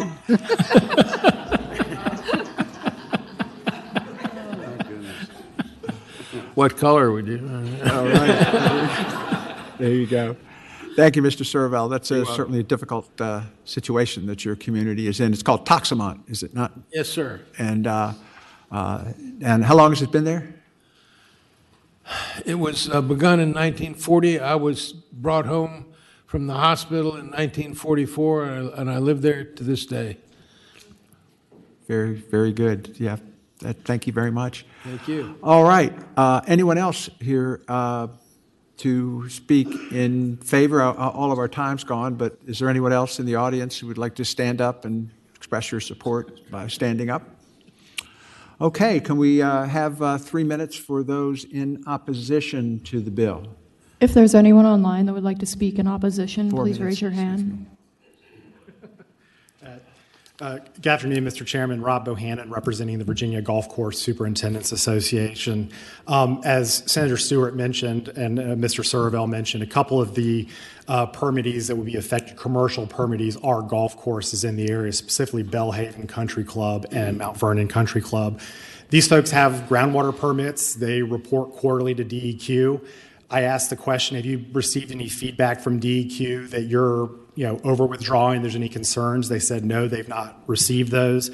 One of the things that golf courses have done continually is try to reduce their reliance on groundwater. They are conservationists when it comes to pesticides and plant life and all that, but also with water. A couple things some of these courses have done, they've installed moisture meters, they've constructed irrigation ponds, removed sediment to capture more off-site water. Also, the seed technology continues to get better and better and require less water. Just as an example, I looked at what Bellhaven had been withdrawing over the last decade or so. They're about half of where they were in 2021 with the water they're withdrawing. Another thing that I should mention is with Mount Vernon Country Club, since 2016, their well has not been used for irrigation purposes. So for the last 7 to 8 years, they're not even using that water for irrigation. I asked them what their withdrawal was last year, and they said 0. It's a backup well. They didn't need to use it. They only use it in emergencies. So I think this idea that they're somehow sucking all the water away from another user isn't quite accurate. I'm not a scientist, but they say they report their withdrawals. They tend to go down more and more each year. I mean, if you look at back a decade ago, you were looking at, 20 million gallons a year, 30 million gallons a year. Now you're around 7 in some cases, so way, way down. And again, they're using more of that surface water to water their golf courses. So what this would do would take away their permits that they've paid for, they've invested technology in, they've been using responsibly, and that's a huge problem, obviously, for them as they have gone through the process with DEQ that they have, and we feel like it takes the decision-making out of DEQ's hands in managing those permits appropriately. And I'd be happy to answer any questions, just not about painters, please. This just says so thank you. So my understanding here. Yeah. It doesn't say yours has to. It says has to halt the commercial ones. Mr. Bohannon, my understanding here is that what this would do was the wells that you use occasionally, what have you, would be that use would be halted for 5 years. That's my understanding. And at that point in time, the one question I don't think we asked, and if Mr. Serval could resume the podium, the question is, what problems are you experiencing currently? Are you able to draw water? Are you having periods of time where you're not able to get water from your? Well, we have 3 wells. Every once in a while, one of them goes down and a new one is drilled. But each permit issued by the DEQ has an expiration date. Senator Stewart's bill doesn't change anybody's permit, existing permit. What it does do is to extend the human use permit 5 years beyond the expiration of the commercial users. And our use of the water through our own conservation efforts has reduced our draw by about, I don't know, something on the order of 30% since, during the last permit period.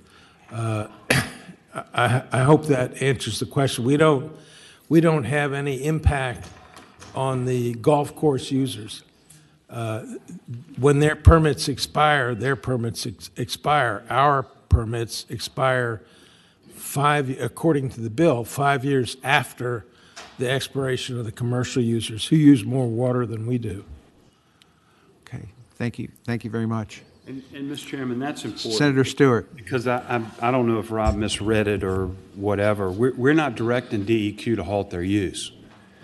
We're saying extend the validity of their withdrawal permit and essentially let's reevaluate the aquifer after 5 years after their use has been halted. We've not asked them to halt it.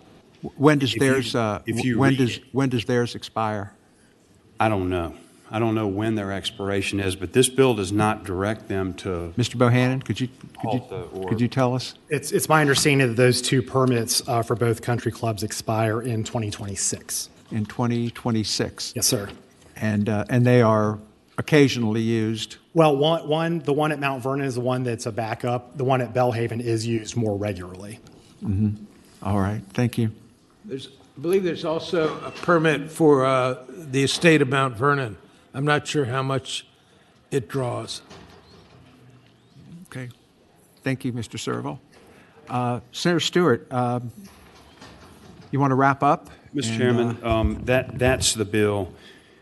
And you and I have talked about this a lot, and we've seen that the competition for groundwater use has increased, and it is continuing to increase. In all honesty, and I look at this, the Potomac Aquifer is probably some of the best water you can get anywhere for drinking purposes. And there are a lot of ways you can irrigate a golf course and not have to use that the best quality drinking water. But our bill doesn't say that. It says after they've been halted. So this extends the period of validity for this permit. Now, in all honesty, DEQ is going to have to make some tough choices going forward. And I've got another bill about that. But this just buys them some time and allows us to reevaluate. $60,000 a home's a lot of money. It's a lot of money to a lot of people. And I'm not exactly sure how someone decided that the golf course is more important than the 100 and some homes in that neighborhood. Yeah. Well, I do have a great appreciation for your constitutional argument that people come first. What the Constitution says, Mr. Chairman. Thank you very much. Any further questions of the patron on the bill? All right, we operate on a motion. Do we have a motion on the bill? And it's got to go to finance, so the motion would be to report and refer to finance. Move to report and refer. Second. We have a motion and a second to report the bill and refer to finance. Would you open the roll, please, Mr. Clerk? Vote aye if you're in favor, nay if you're opposed. Ayes 15, no 0. Ayes 15, no 0. Your bill report, Senator Stewart. Thank you, Mr. Chairman. You have another? I have Senate Bill 673, and we struck that other one that I think upset a lot of people. Yes, sir, you did. Again, Mr. Chairman, Article 11, Section 1 of the Constitution of Virginia, paraphrasing, reserves land and water for the benefit of the citizens. And I think we just have to keep that in context because I think it's very, very important. And the issue that we have in the Eastern Virginia groundwater management area, which, by the way, Mr. Serval's neighborhood is in. It's at the high point of the aquifer. We are now in a situation where Virginia Beach, as you all know, has saltwater infiltration, and they've got to use desalinization techniques to get their water out of the aquifer because the ocean water is essentially flooding the aquifer. It's getting pretty significant. So Hampton Roads has an infusion area where they're trying to put water back in, but that problem extends all the way up to Fairfax. And I'm right in the middle of that. And so in King George County, we've recently been told, and that's the high part of the Northern Neck, that we're very soon going to have to get off of wells, that there's not going to be any groundwater that we can use for drinking water, and we're going to have to go to withdrawals from the river. I know you all draw out of the Occoquan.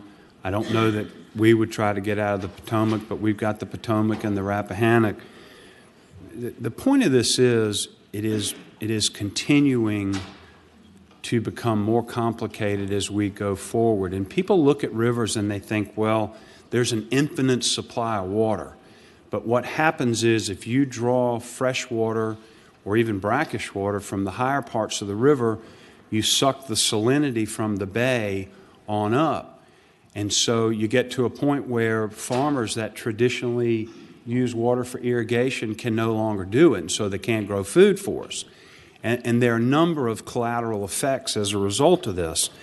And so what my bill does, and I need to offer substitute, I apologize, and there should be a substitute, or I can offer a line amendment. Do we have a substitute on the bill? Is it No, a line so amendment? Or? You want to report or you want me to?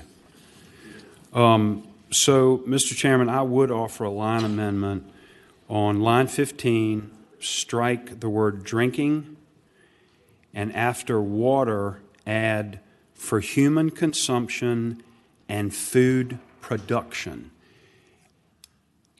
I'd move that amendment. Mr. Chair, oh, go ahead. Do we have a second? Got a question? Senator Perry. Oh, excuse me. Thank you. Senator Williams-Graves. Thank you, Mr. Chair. In terms of food preparation, does that include agricultural use? Mr. Chairman, that is my intent. But you got more than agriculture. You also has seafood. You got poultry. You got a whole lot of food production.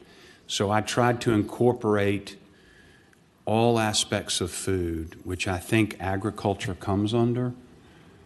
I'm seeing an affirmative nod. Yes. Okay. Yeah. Thank you, Mr. Chair. Thank you. Senator Stewart, that is a pretty significant change in scope of your bill, which dealt with the human consumption concerns here and places agriculture and aquaculture, ahead of other potential, important uses. You going to vote on the amendment? You going to vote on the amendment? Vote on the amendment. I move to adopt the amendment. I'm sorry? Okay. Well, just before we adopt the amendment, you recognize that's... I do, Mr. Chairman. It was relatively limited before, and in all honesty, when I submitted some of these bills, didn't have time to work through them as much as I had intended, but you'll note that I have a series of bills that kind of work in this general area, and I can explain all of that. It doesn't say you can't have it for other uses. It says we as a DEQ needs to prioritize it for human consumption and food production, which really is the basis from which we all live, and I think it's pretty important. Okay, well, we have the amendment before us. All those in favor of the amendment say aye. Aye. Those opposed? I'll record a no on that. And so that's the bill now, Mr. Chairman. What this says is, in order to protect our health and well-being of the citizens, remember the Constitution says that's our obligation. We need to prioritize, which is DEQ and the Water Board, to prioritize this water for human consumption and food production. and that is both groundwater and surface water. This bill, together with a couple of, and you've already passed one out last week, I have another bill that creates a study, because here's my concern. When DEQ issues a withdrawal permit, I don't even know if they're still in the room or not, those permits are good for 15 or 20 years. And DEQ does not have any idea how big the proverbial pie is. And when I mean how much water there is out there, either in the Potomac Aquifer or in the Potomac River or in the Rappahannock River. And heretofore, even if they did, they couldn't use that information in permitting, honestly. But that was a bill you passed last week, which allows them to use that information. What this does is it says we need to prioritize it. Then you're going to get another bill that asks DEQ to do a study to essentially determine how big the pie is so that they can use all this information in determining how to issue these withdrawal permits. And in the meantime, we need to prioritize this for drinking water and food. So what I'm understanding, Senator Stewart, about, the bill as it's now before us is that some of that decision has already been made by putting it in this bill that DEQ would be prioritizing not just drinking water for human consumption, but also for food production and aquaculture. Is that correct? Well, no, not aquaculture, but it would be for food production and drinking water. And just food, but that could include fish. Did you mean it to include? Food production would be if you have to wash the oysters or something. Yeah, or clean a fish or anything that has to do with producing food. My point is, aquaculture I think of are the cages overboard. I don't know. There's no intention to address that because they got plenty of water for that in the salty areas of the bay. Okay. My purpose is to protect the citizens' ability to get drinking water because, as I said, these withdrawals permits last for 15 or 20 years. It is on a first-come, first-served basis. And if I go in and get a withdrawal permit for a particular use, and the permit's good for 20 years, and then another person comes along and needs a permit to withdraw for drinking water, they're out of luck, Mr. Chairman. Okay. And they have to wait for 20 years for the permit to expire. All right. Very good. All right, the bill as amended is before us. Have a motion on the bill. I don't know if anybody wants to. Got to go to finance. Motion to report and refer to finance. Motion to report and refer to finance. All in favor say aye. Opposed, no. Would you open the roll?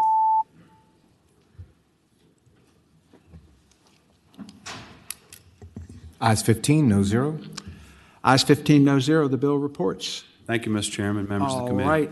Who do we have left up here on the committee? Do you have one, Mr. French? Senator French, you have a bill?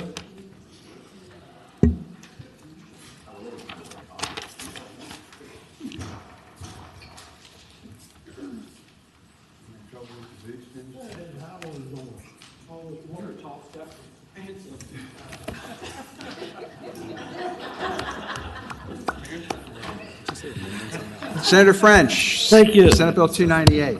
Mr. Chair, Senator Marston, I got a dam safety bill here. I got to try to get through this committee today. I'm here to present Senate Bill 698. This bill increases financial assistance for dam owners through the Dam Safety and Flood Prevention and Protection Assistance Fund. The majority of dams in the Commonwealth are privately owned. These owners repeatedly say that the expense of engineering studies and structural improvements are the main reason they are failing to comply with the laws. Currently, Virginia Soil and Water Conservation Board has a fund to provide financial support to dam owners. However, current match requires 50% limit interest in the program. This bill would reduce the match requirements to 10% for engineering studies and inspections with a $5,000 minimum. Also, the requirements would be reduced to 30% for grants supporting structural improvements. Additionally, the Virginia Soil and Water Conservation Board is only allowed currently to offer up to 50% of the funding that was deposited into the grant fund the previous year for the grants and the loans to the dam owners, meaning if this year's budget provides a fund of $10 million, currently only $5 million of it would be able to be spent this year, severely limiting the amount of work that can be done. The dam owners, both private persons and local governments, are crucial in ensuring that dams are meeting current regulations which is benefit the entire community. This bill would provide additional funding to landowners, really make it available, undertake the actions needed to become compliant with the law that keeps dams strong and safe. And I think, Mr. Chair, after a lot of these things that we've just talked about, I think this is a very good bill to help give us reservoirs all across the state that could be used in case of emergencies, sometimes when things don't go quite right. So we got to keep these dams safe. Thank you very much. I'd like for the support of the committee. Thank you, Senator French. Any questions from the committee? Mr. Chairman. Senator Perry. I just want to, Senator French, I just want to thank you for your damn good bill, or your good damn bill, whichever way it is. I appreciate that. All right. Are there any further questions? Do we have anyone here to speak in favor of the bill? If there's anyone online that would like to speak in favor of the bill, please 3 raise minutes. your hand. I thought I was so damn good, it wouldn't be. Everybody All gets right. one damn joke. Director Wells. Mr. Chairman, members of the committee, I'm Matt Wells. I'm the Director of the Department of Conservation and Recreation. We regulate about 2,500 dams across the Commonwealth, help support the Dam Safety Grant. Senator did a great job describing the bill. We have a grant fund to help dam owners get in compliance and make repairs, which can be costly, but the fund is underutilized currently, so this would lower match requirements, help us get some more money out there, and help us get folks in good with the law. Appreciate the patron. Hope the committee will support it. Thank you. Thank you.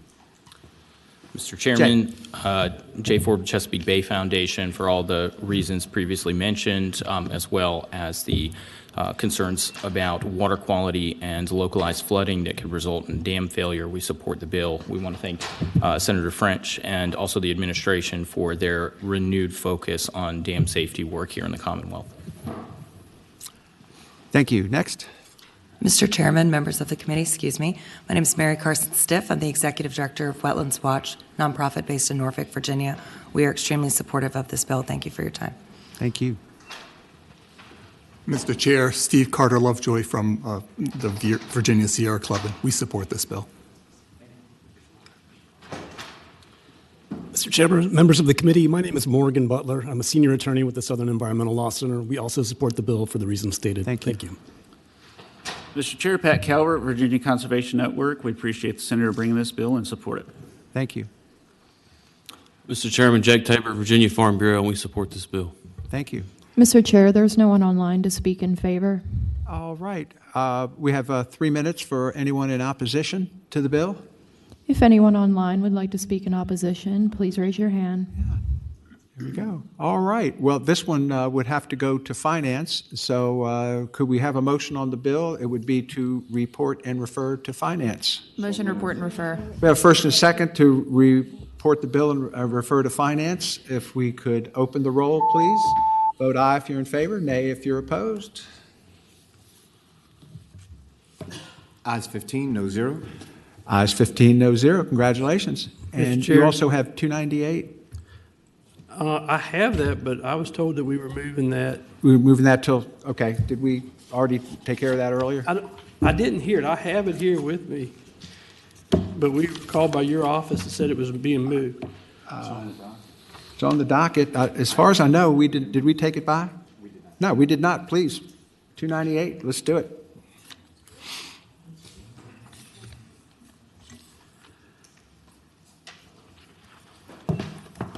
Mr. Chair, committee, I'm here to present Bill 298. What Bill 298 does is extends the sunset date of the individual and corporate tax credits for purchase of conservation, tillage, and precision agriculture application equipment from January 2026 to January 2030. This tax credit was one of the first tools in the conservation toolbox made available to farmers in 1990. The types of equipment eligible for tax credit was expanded in 96 and again in 2021 special session. The purpose was to encourage the purchase of certain equipment designed to reduce soil compaction and disturbance and more precisely apply fertilizers and pesticides. The equipment must meet the standards set by the Virginia Soil and Water Conservation Boards. These standards include the farmers having the approved nutrient management plan and soil conservation plan. The income tax credit is equal to 25% of the cost of the equipment, with the maximum credit at $17,500. This tax credit is refundable. The extension in the deadline aligns with the legislation that passed the General Assembly requiring farmers to meet the nutrient reduction and goals for the Chesapeake Bay TMDL. These tax credits are critical in helping Virginia meet Senator French, if I could, do you have any known opposition to this bill? I would hope not. I use this on our farm, and you all just would not believe what farmers' expenses are to get modern and do better for our environment. So this little bit really helps. So I would hope we don't have any, but. Okay, just to ask, is there any opposition to the bill? Anyone here because you could stand up if you were in favor? Okay, there we go. All right, familiar cast of characters. We have a motion and a second to report the bill and refer to finance. Motion All in to report and favor? refer. Okay, we have a motion and a second to report and refer to finance. All in favor? Clerk, would you open the roll? Vote aye if you're in favor. Nay if you're not.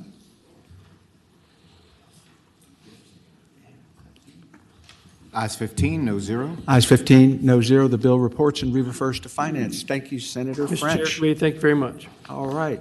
Do we have anyone else here? I think I might be the last one. I think I have three quickies. Senator Stewart?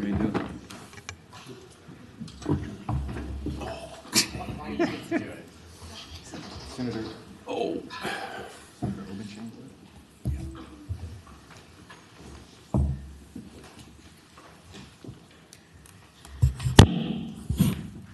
Senator Marsden, what would you like to take first? How about rural EV infrastructure? Senate Bill 457. All right, Senate Bill 457.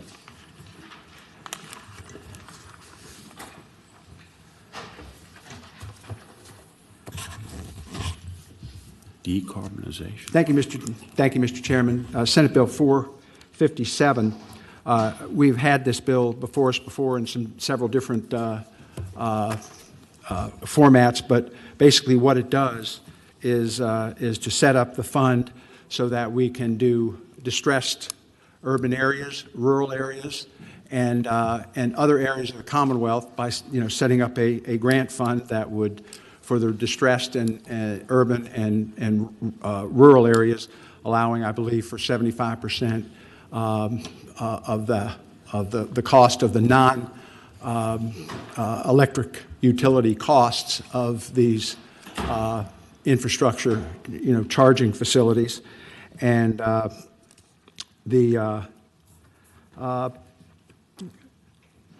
that's essentially what the bill does. We need to get this started so that they can make the determination to put money into these funds and get infrastructure for vehicles put into the areas of the Commonwealth that are not going to be served by the larger projects of the federal government to do major corridors, interstates and major highway corridors, and this sort of fills in the gaps in between. So really, we're just starting the.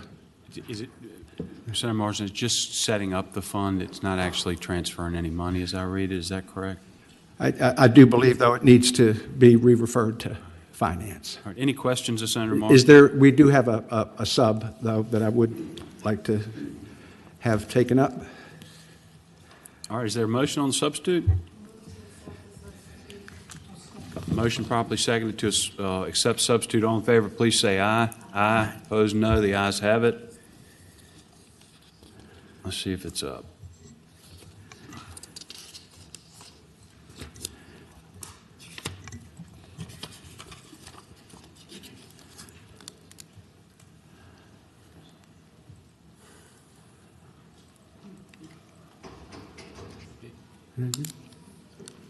Good. Are there any questions for Senator Marsden on the substitute? Any of the members? Senator Marsden, you have anybody like to speak in favor? Chairman. If there's anyone online that'd like to speak in favor of the bill, please raise your hand. Mr. Chairman, members of the committee, Greg Habib from Gentry Lock here on behalf of CSG. Just want to remind the committee, you've actually seen this bill several years in a row. The substitute you just adopted conformed this to last year's bill, which the Senate reported unanimously. It was 40-0. It got caught up in House appropriations over funding. But you all have approved this bill over and over again. The substitute just made it last year's bill. We erroneously filed the 2022 bill to begin with. So this is a great bill to simply nudge the market to help our rural areas.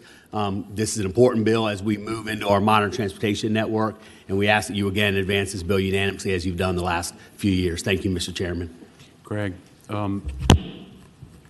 it's not transferring any money, though. It's just setting up the fund. I'm trying to read the substitute real quick. Correct. Right. Okay. Thank you. It actually not only doesn't transfer money, it caps the money at no more than $25 million in a year, but then it's up to the budget to appropriate that money. Right. And that's where it got hung up last year in appropriations. Thank you. Anyone else like to speak in favor? Please step on up. Mr. Chairman, members of the committee, Thomas Turner, Conservatives for Clean Energy. We do support this bill. It gives opportunity for rural localities in the tourism as with the EV infrastructure. So we ask for you to support it. Thank you. Yes, ma'am.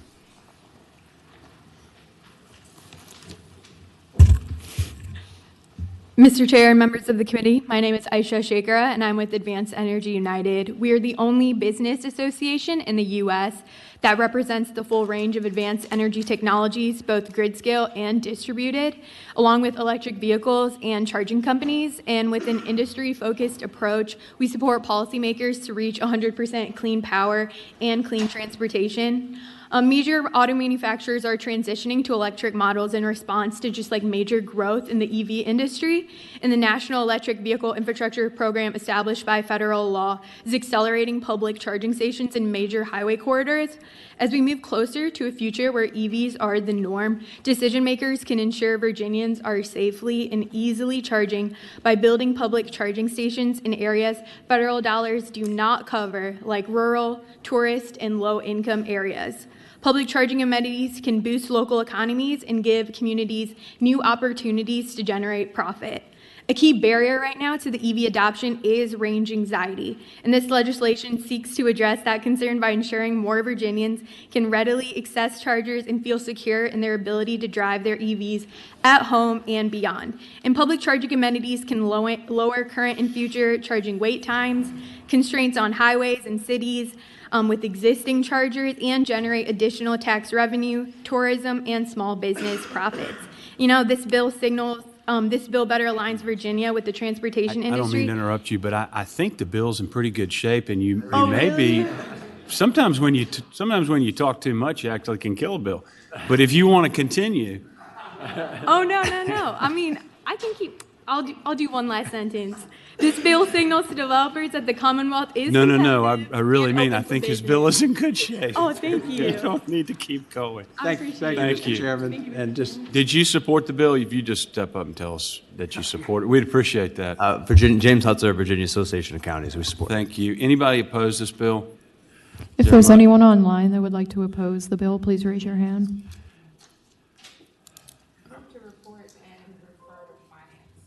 Is there a second? Motion probably seconded to report the bill and re-refer to finance. Everybody, please call a roll.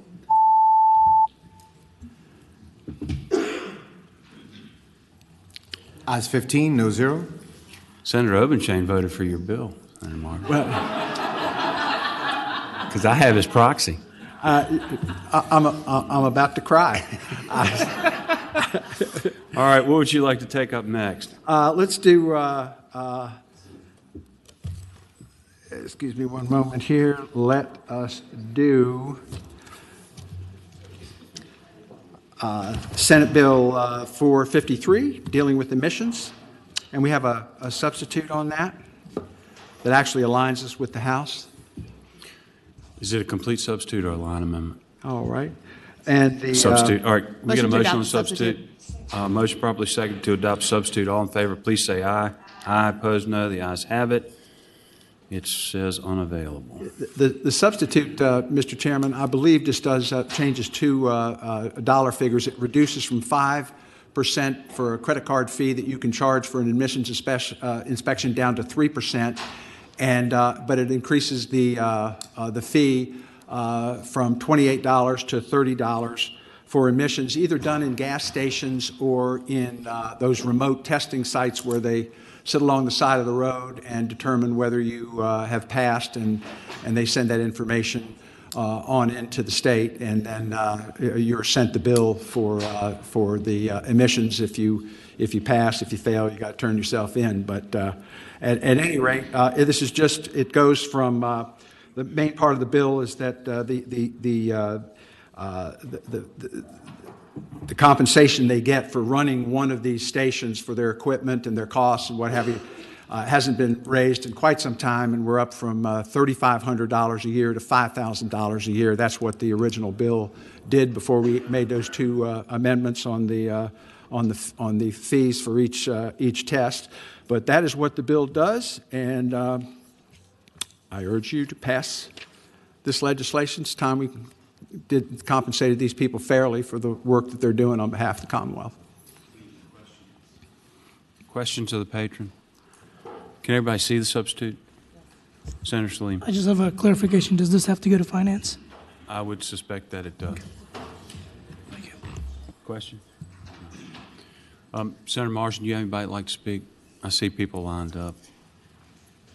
If there's anyone online that would like to speak in favor, please raise your hand. Good afternoon, Mr. Chair, members of the committee. My name is Kevin Schmidt. I represent Opus Inspection, a contractor for the Department of Environmental Quality. This bill represents many years of discussions with other stakeholders. We are grateful to Senator Marsden for bringing it, and we hope that all of you will support it. Thank you. Thank you. Anyone else? And Mr. Chairman, Bo Keeney, representing the Virginia Automotive Association and Virginia Gasoline Marketers Council. Those are the entities that are the vehicle emissions inspection stations. We support the measure. Anybody else? Any opposition? If there's anyone online that would like to speak in opposition, raise your hand. Is there a motion? I think it does need to go to finance. Motion to report and refer. Second. Motion properly seconded to report the bill and re-refer to Senate Finance. Please open the roll.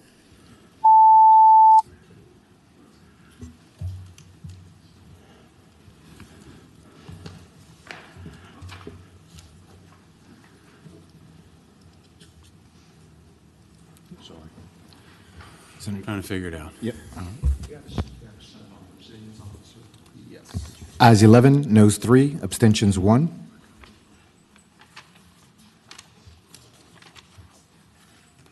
Senator Marsden, what would you like to do next?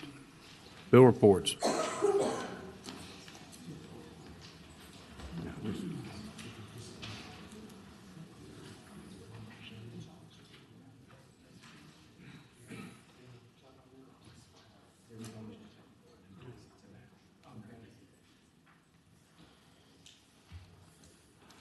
All right. Thank you, Mr. Chairman. I think this is the last one for the day, and this deals with the Chief Resilience Officer of the Commonwealth of Virginia. It moves the position of Chief Resilience Officer, the CRO, from under the Secretary of Natural and Historic Resources to under the Governor, and creates an Office of Commonwealth Resilience. To support the CRO in his functions and duties, the bill requires the CRO to convene an interagency reliance working group to support the coordination of planning and implementation of resilience efforts, eliminates the position of Special Assistant to the Governor for Coastal Adaptation and Protection, and requires the Director of the Department of Conservation and Recreation to convene an advisory review committee to assist in the distribution of loans and grants from the Virginia Community Flood Preparedness Fund. The bill also requires the director to convene an advisory review committee to assist in the distribution of loans and grants from the Resilient Virginia Revolving Fund, and adds the Secretary of Natural and Historic Resources and the CR to the list of those with whom the Virginia Resources Authority is required to consult in directing the distribution of loans and grants from the fund. The bill requires the department to make available for public inspection at the office of the department and on publicly accessible website records of each application for grants and loans from the two funds and the actions taken thereon. The Virginia Flood Resilience Advisory Committee replaces the Virginia Coastal Resilience Technical Advisory Committee effective February 1, 2025.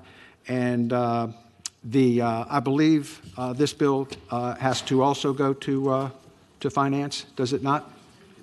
Yes, it does. And but essentially, I think we have peace in the valley. People have been working on this. I think we're in pretty good shape with the administration, the environmental community. And I see everybody nodding their head. Is there any opposition to this?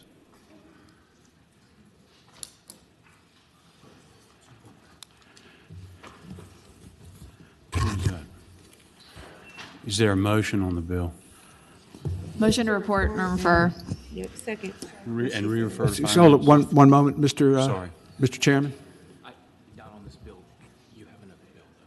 What's that? You have the tree bill, 469. 469? Yeah. I'll take that by, Tom. Okay. I don't, that was not on the, okay. We Go good? ahead, please. All right, there's a motion properly seconded to report the bill and re-refer to Senate Finance. MJ, would you please open the roll?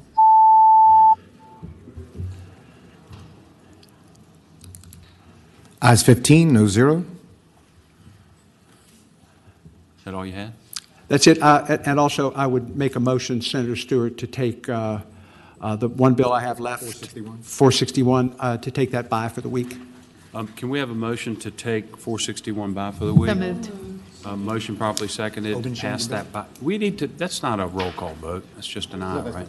All in favor, please say aye. Aye, opposed, no. Do we need to pass And Obenshane's too? we have Senator Obenshane's bill as well, but he is not here, so let's take that by for the week as well. Could we have a motion on that, Senator Stewart?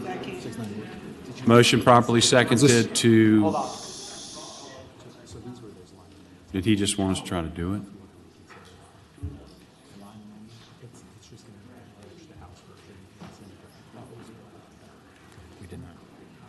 We did not. We did not. For 733? Okay. Obenshane's is a, Senator Obenshane's. it's a transfer bill. Is his, What is 733? Were there amendments? We weren't aware of that. All right. Can I have a motion to reconsider the vote by which 733 was reported and re-referred to Senate Finance, please? So moved. Is there a second? Please open the roll.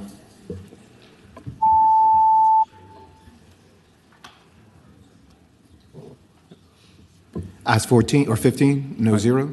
Senator Marsden, do you have amendments that need to be reported? I apologize. There was a line amendment. Could the clerk please report the line amendment? Mr. Chair, on line 293, after "of the," we are striking the remainder of line 293 and through Mary on line 294. And then on line 294, after "collaborative," we are inserting "at the College of William and Mary in Virginia." Move to adopt the amendment. Second. Motion properly seconded to adopt the amendments. All in favor, please say aye. Aye. Opposed, no. The ayes have it. Is that all of them? Okay. Is there a motion to report and refer the amended bill. Motion report and refer. Yes, sir. Second? Second. Motion properly seconded to report the bill as amended and re-refer to Senate Finance. MJ, please open the roll.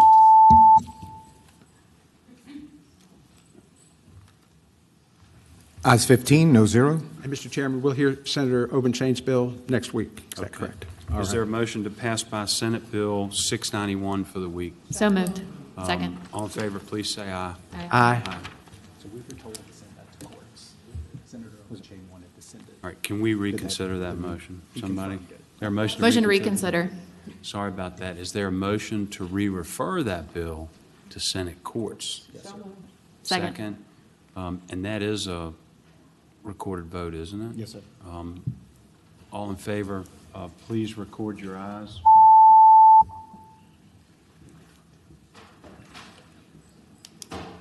Ayes 15, no zero. Yeah, thank you, Mr. Chairman. I was not aware that he wanted that re-referred. Just I thought Senator Deege's bill was the only one for that. So we're in good shape. We're always good when we do what the staff tells us to. Okay, thank you. Thank you. All right. All right, the committee will rise. Sorry, I thought he was going to come back up and do it.